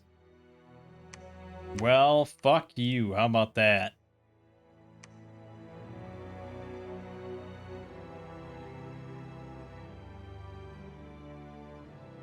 Damn it.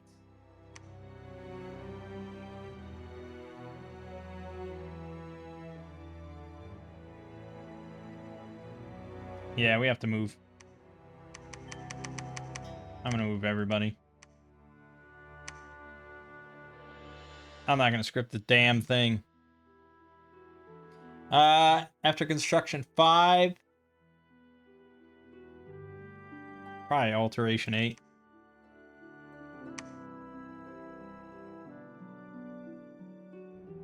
A lot of crippled units just died on that march across the bridge.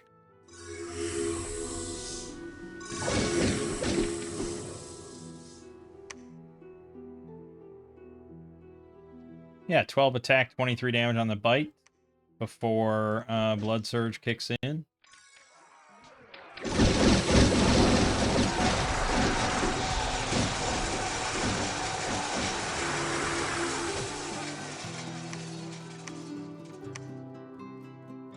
Let's see, we lost 17 bears, 7 battle axe dudes, 4 sacreds. We gained a troglodyte, 5 scorpion beasts, an ogre, 6 defender of the hall, 2 cave drakes, 3 Agarthan infantries, 3 heavy infantry. Seems like a good, fairly good trade.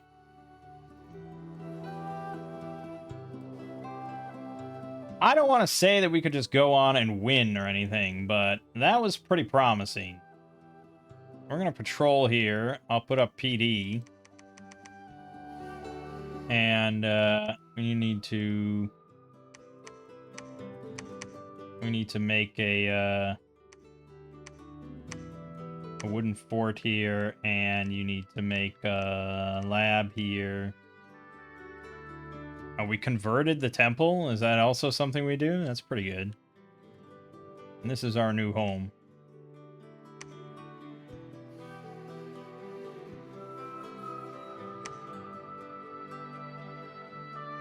Oh, I think you'll have to do better than that, my friend.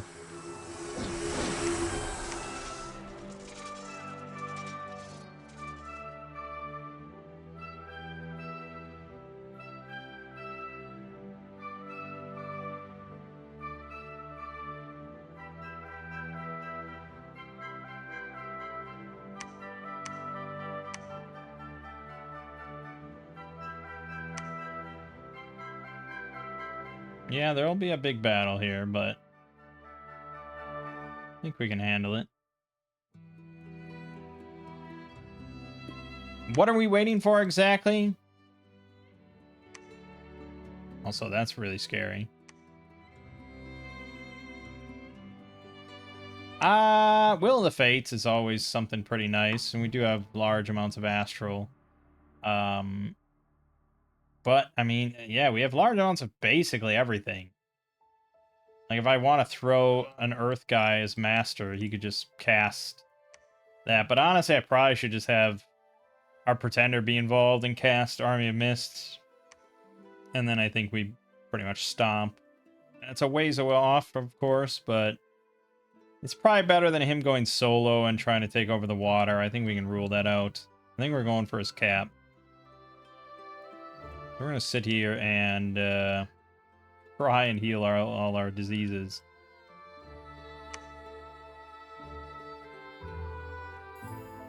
Don't know the exact status of our communion. I wish you could just filter this screen, you know? But okay, we got 1 master there. 2. 3. That's pretty good. We're just gonna go ahead and make all the other slaves. There's not much reason not to. The charm is the best thing, and we've shown that they can survive.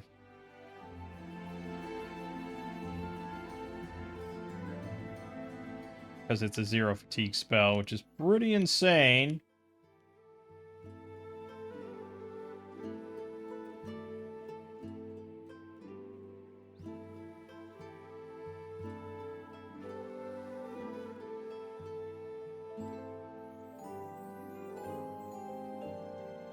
It might be the most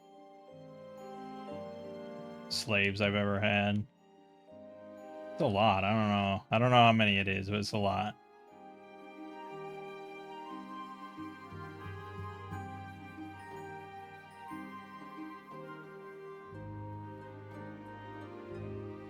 Okay.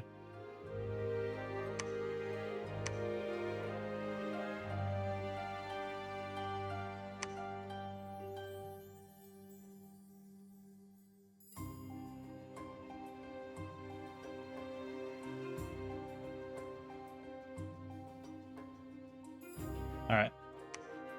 Well, we can, so who are the disease healers exactly?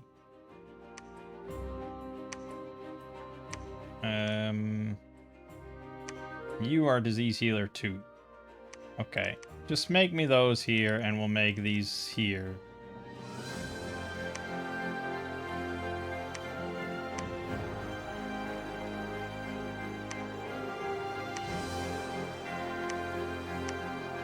Yeah, we'll take all of you.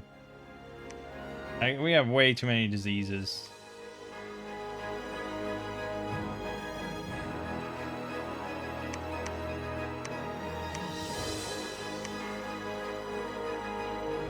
Uh-oh.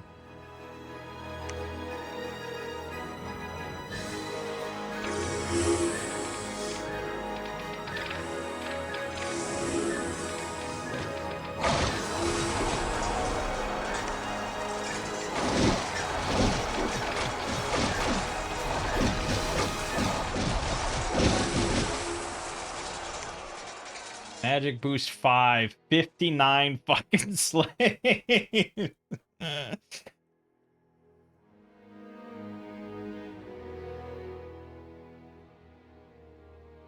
gotta send that to Lego.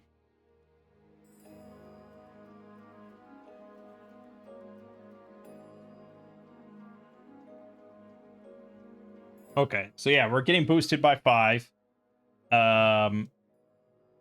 So with Phoenix Power, we are at 7. So yeah, it's good. It's good to say the least.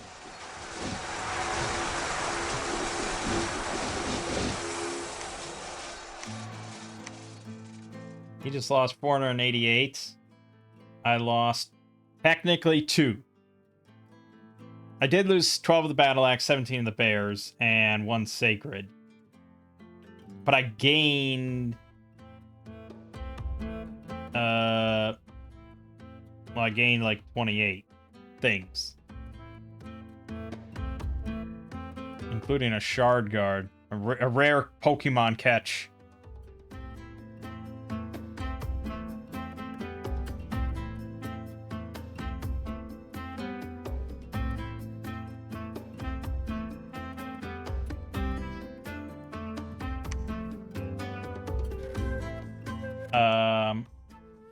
Yeah, we're just...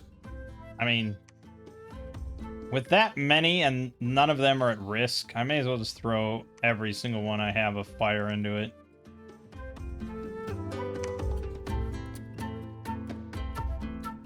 It's such a cheese spell, and we may as well take advantage of it. We're being besieged in the Swamp of Forgetting. That's tricky then.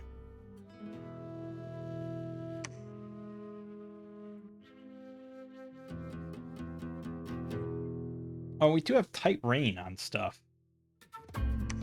You have Tight Rain.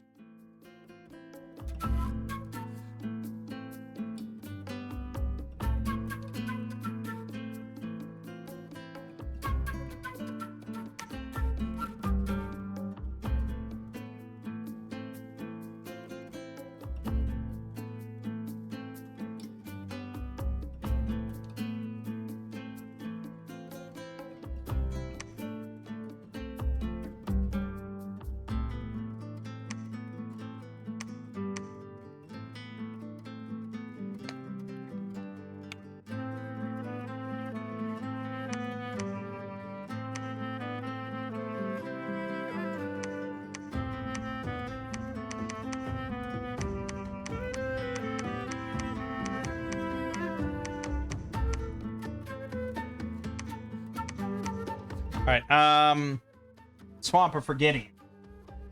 It's hard to say. I could send the Pretender in, but the Dracolich is probably going to fuck him up. I don't have anything in Evocation, so we really don't have much going for us. I might be able to route them, but he just has no gear or anything.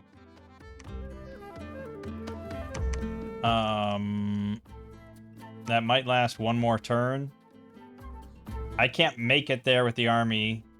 Well, if I move on Llama now, it goes down to maybe like 20.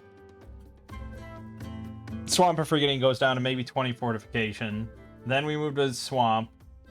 It's breached, and then we move on to it. We could move the whole army, mobilize the whole army, and potentially take it. We might lose...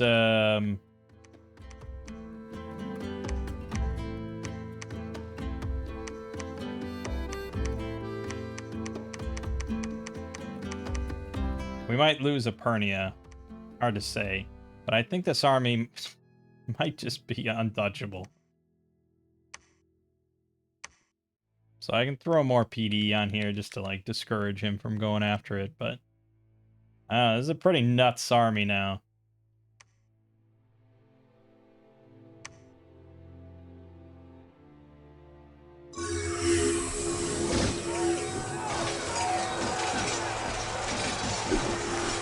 Right, no, he added a little bit to it, so he breached the swamp right away.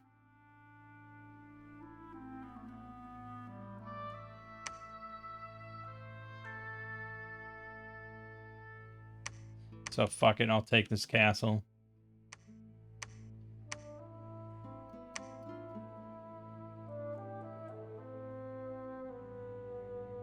Yeah, I mean, it's a bummer, but...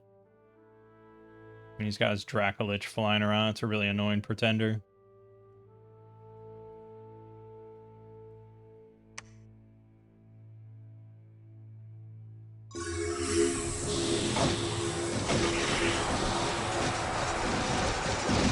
I mean, we're just charming so much that he has to then fight immediately because it's right next to him. We lost... We gained 9 units. I mean, I lost 6 Sacreds, one of the non-sacred ones, 2 Bears, and 6 Battle Axe guys, but we even gained a Pale One Captain. Oh my god.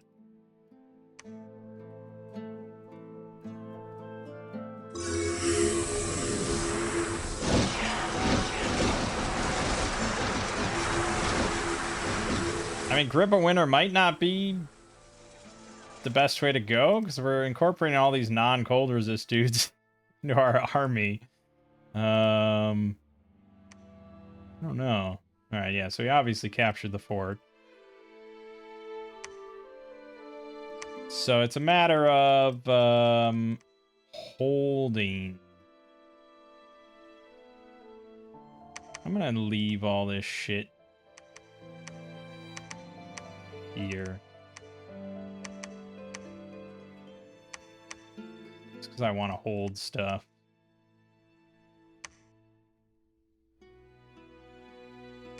We're gonna go for this. We're gonna try to take back what we lost before he gets any funny ideas.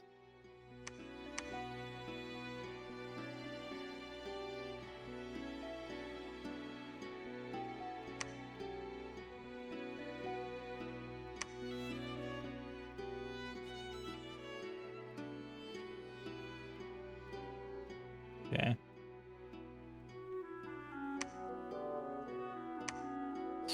That is annoying. It is summer, but if I get the whole army stuck up here, I'm going to be pretty upset, because our Dominion's cold. It's late summer, don't do it. Nah, forget about it. Sad to say, forget about it.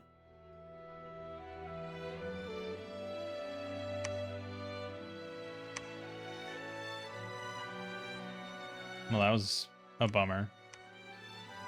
Okay, just patrol here for now. Try to cure more disease.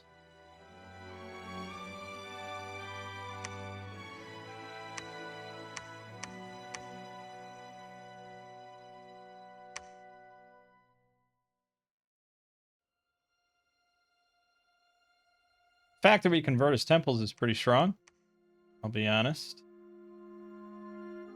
This Dracolich is going to attack me.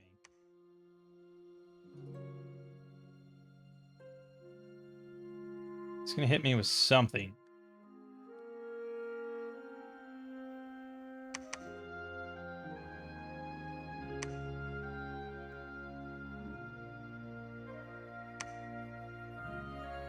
Maybe I shouldn't give him the option.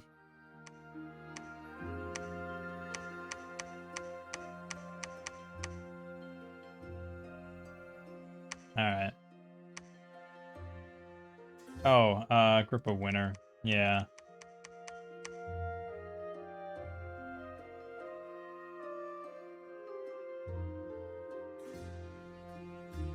I'll find it. We'll find it amongst this whole mess.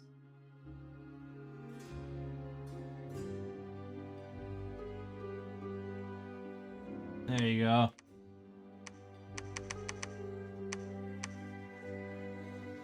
Alright.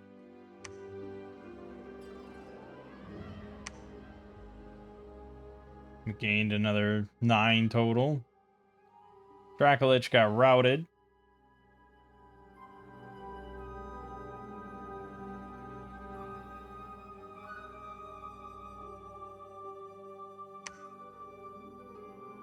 Oh, okay, we can go take that.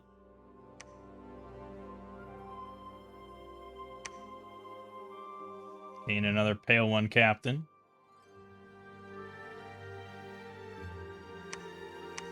Breach.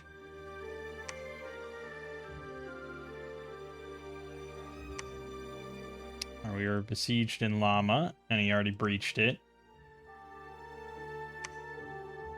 Took his fort, no problem. Well, he probably will take it.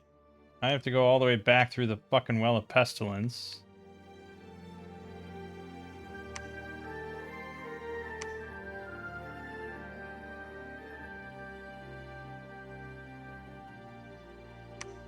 Yeah, I figured. It's alright, really expendable shit. I could bring in a few hundred more Sacreds.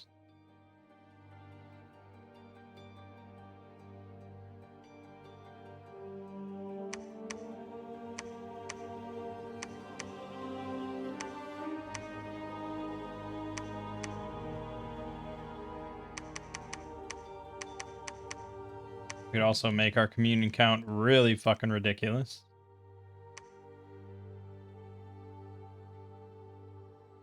Yeah, we're just trading numbers constantly. I need to march on his capital. It's the only thing that gets through to these fucking screwheads, you know?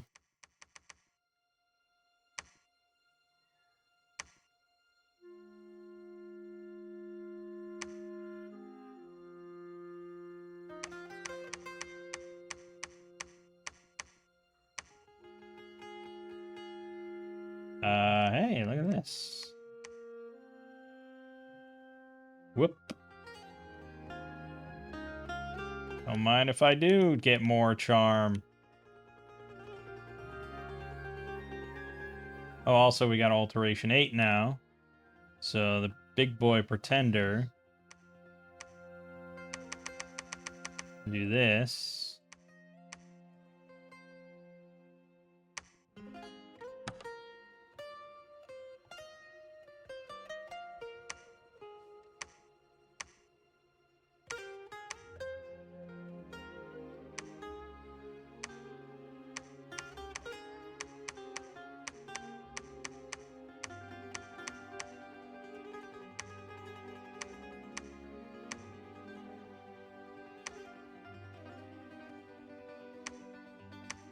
All right.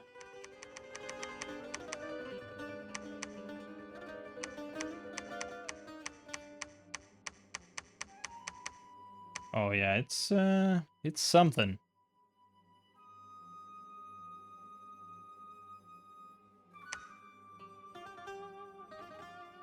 Yeah, it's something.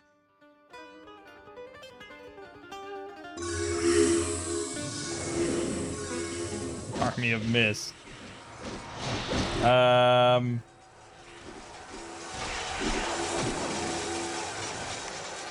Yep, we got up to 75 slaves.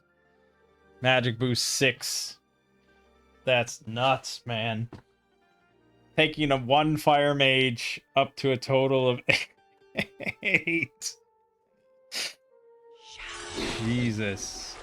And we can do Power of the Spheres too. To get her up to 9. Well, we don't really need it. It's already hilarious. So yeah, we lost nothing and we gained 18 things.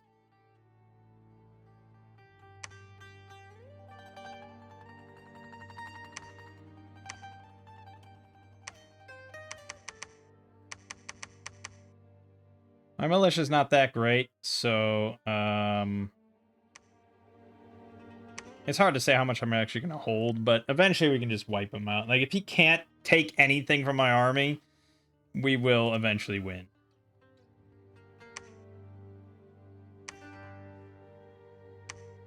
Hey, we defended our fortress.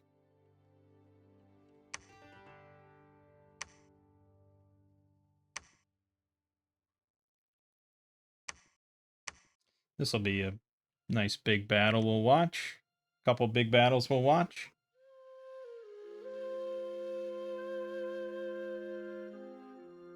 He didn't attack. Wow.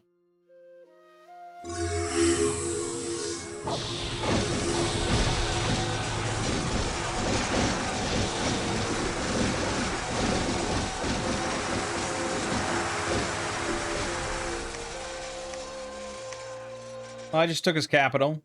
I lost nothing, and I took 7 of his things. Insane. I'm a massive part of that, of course, is Army of Mist. But also Grip of Winter, just fucking him over, charming everything. I mean, he didn't have that much in there, but yeah, pretty good, huh? The Zunda Mochi production facility has been built. Zunda Farm.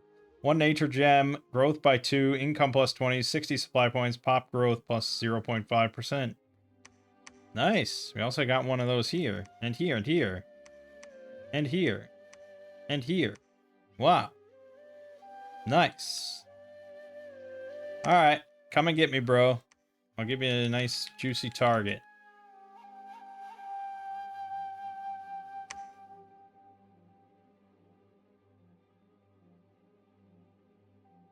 Message from Agartha? What could that be?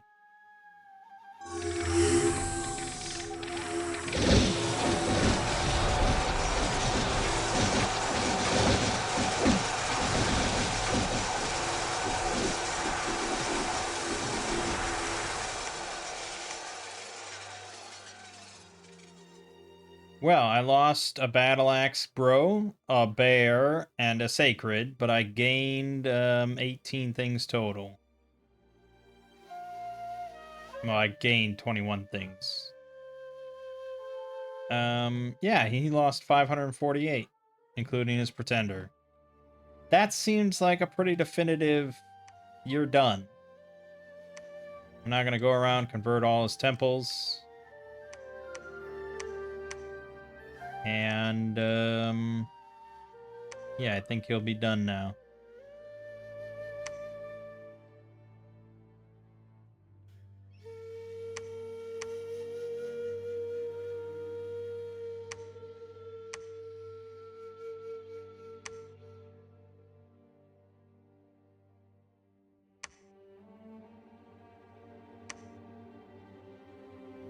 Okay.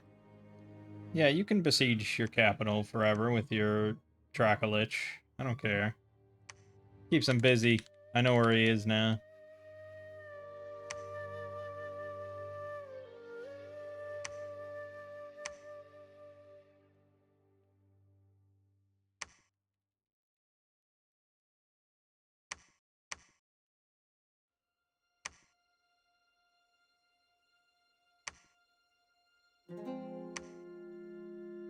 What? I lost full thrust to independent long dead horseman? I didn't have anything there. God damn it.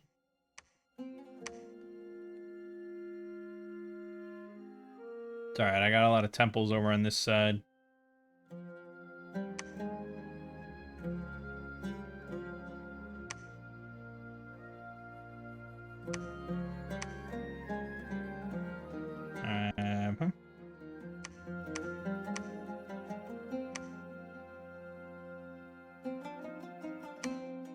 This is just like shaming on him now. I'm just stealing all his units and killing everything else. It's crazy, man.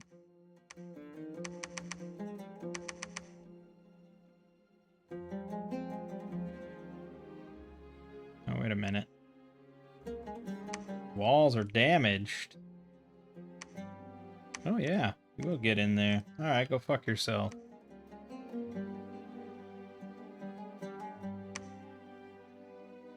Yeah, thanks for more of your units.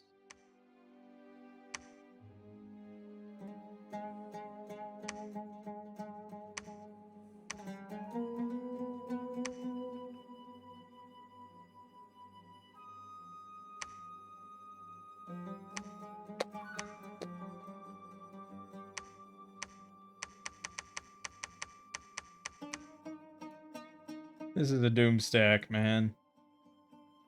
This is a hell of a doom stack.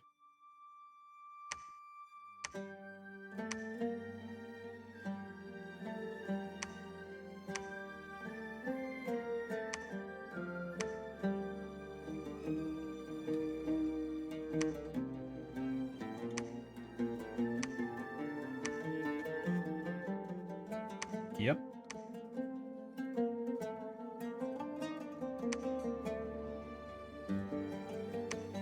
So pretty much, you know, do it. I could probably just sit on the capital at this point, but... he managed to beat the PD again. That Dracolich is... The Dracolich is a nasty pretender, man. One of the top tier monsters.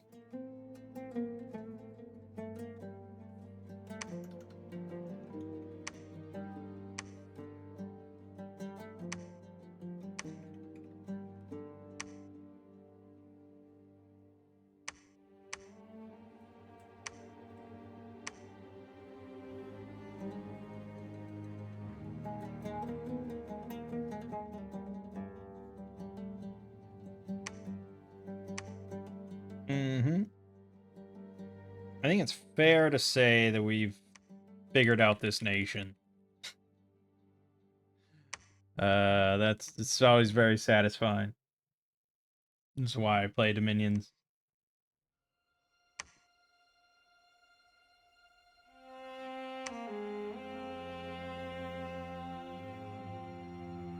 Okay. Gotta be pretty close. He's not generating much Dominion here. Yeah, he's just got a little bit. It's the water mostly, but I think we just about won.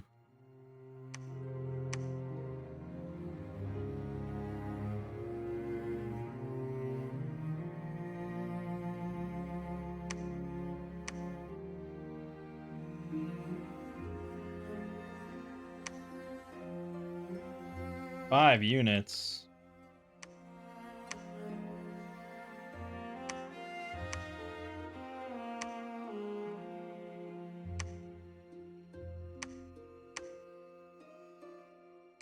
Can't believe he hasn't lost yet.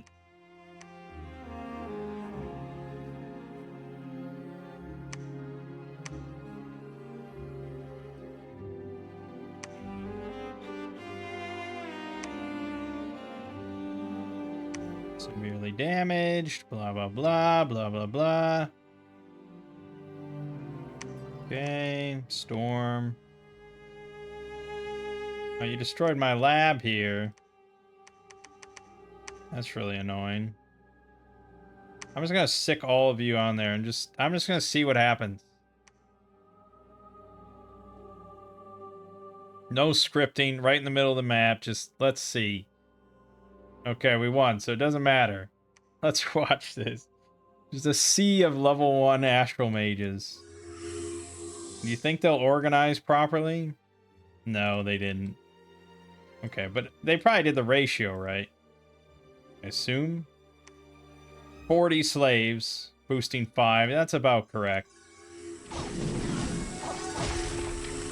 Okay.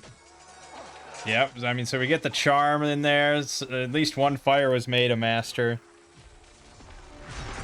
We got healing. We got gifts from heaven dropping. Holy shit. Oh my god.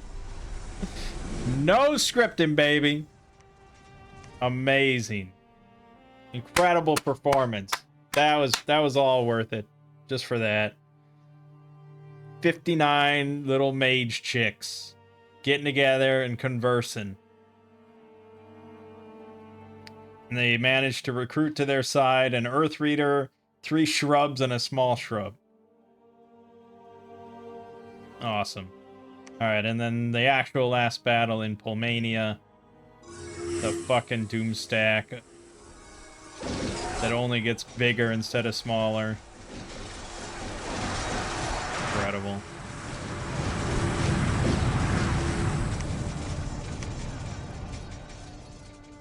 That's it. Holy shit. There was a moment there where I was close to giving up, though. When we lost Nace, that, like, I mean, usually that's the sign of, like, okay, I think we're done here. But, no, I persevered on that one.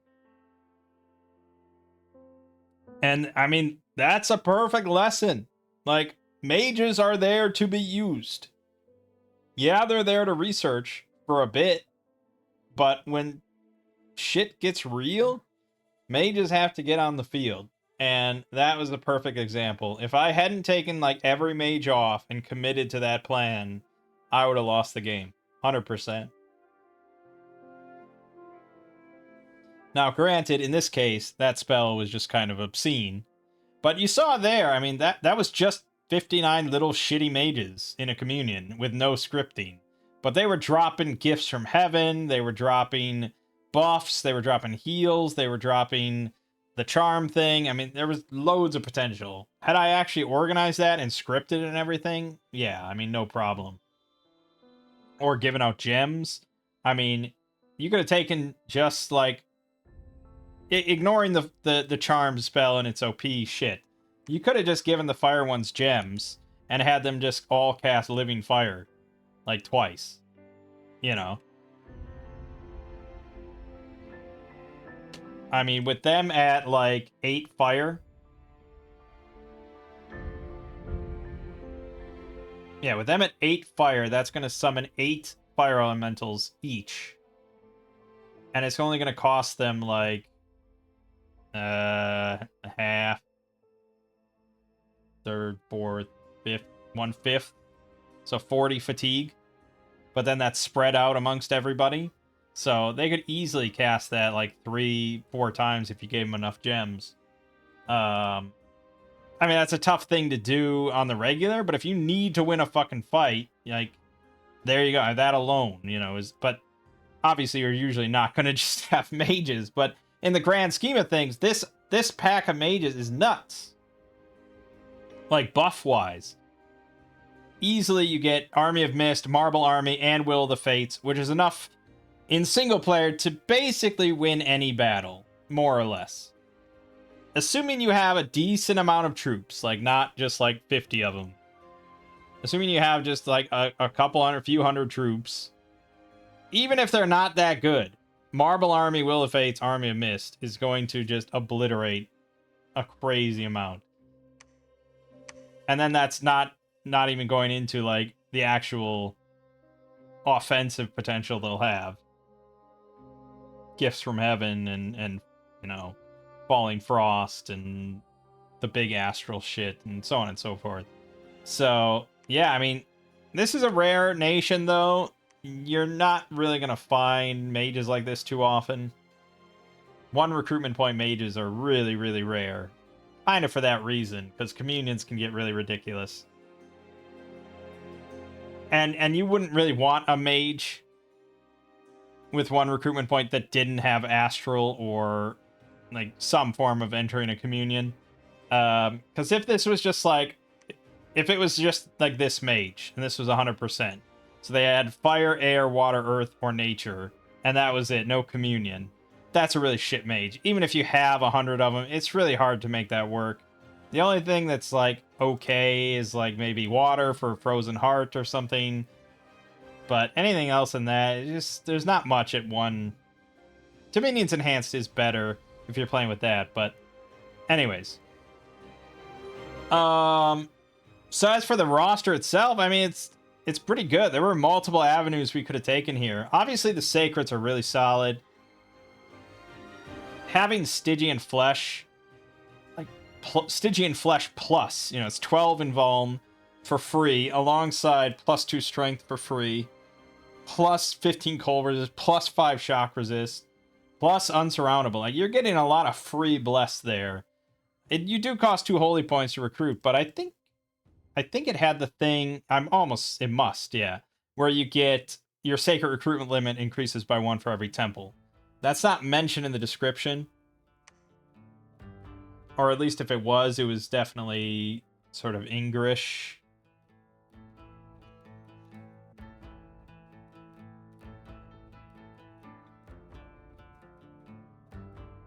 It says local terrain fort can recruit sacred. I don't know if that means. I mean, these can be recruited in Highland and Mountain forts, which is nice. But yeah, they also have +1 sacred recruit limit, and you get eight free bless points, which is pretty phenomenal. So the sacreds are a powerhouse, pretty much no matter what you do with them. But even the normal roster is not bad. These guys are pretty solid again with free Stygian Flesh. Most of your roster gets that. I mean, these guys get free Stygian Flesh, and these didn't really work for us too well. I probably should have gone for the Yaris. The Kachibushis. Again, this is sort of the trifecta unit. If you wanted to just have one unit, this would work. I think you'd probably have to give up Sloth 2 to take these with 25 resources, but still, it's a very solid unit. And then your other mages, I mean, your other mages aren't phenomenal or anything. It's mostly about the communion. And obviously, everything kind of directs you towards that. Like, it's clear these guys are mostly meant to be like light thugs or in your army to handle sacred bears or be disease healers or something, or activated tattoos. Like, you're not going to make that many of these for most purposes. This is where it's at, is these little guys. But this was a really fun game. This was a really fun nation. And big props for this. I'm really glad that I didn't give up and we pulled through. Yeah, I do think the charm spell is kind of OP.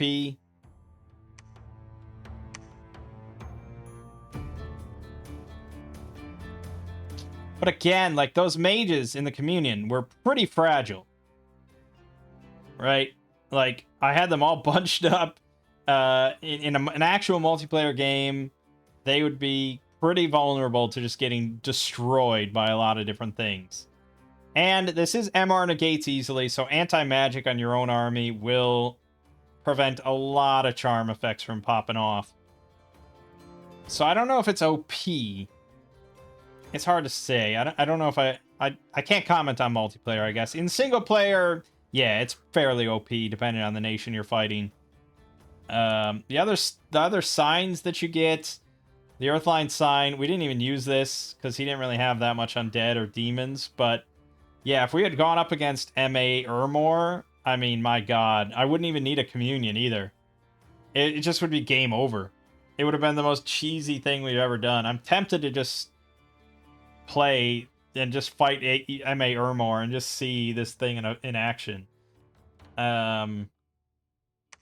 This one, it is a pretty big air shield, especially if you think about like our communion size at the end, and you assume like 7 air. This is then adding so it's 18, so 23 area of effect air shield for 0 fatigue, 0 gems. That is really good.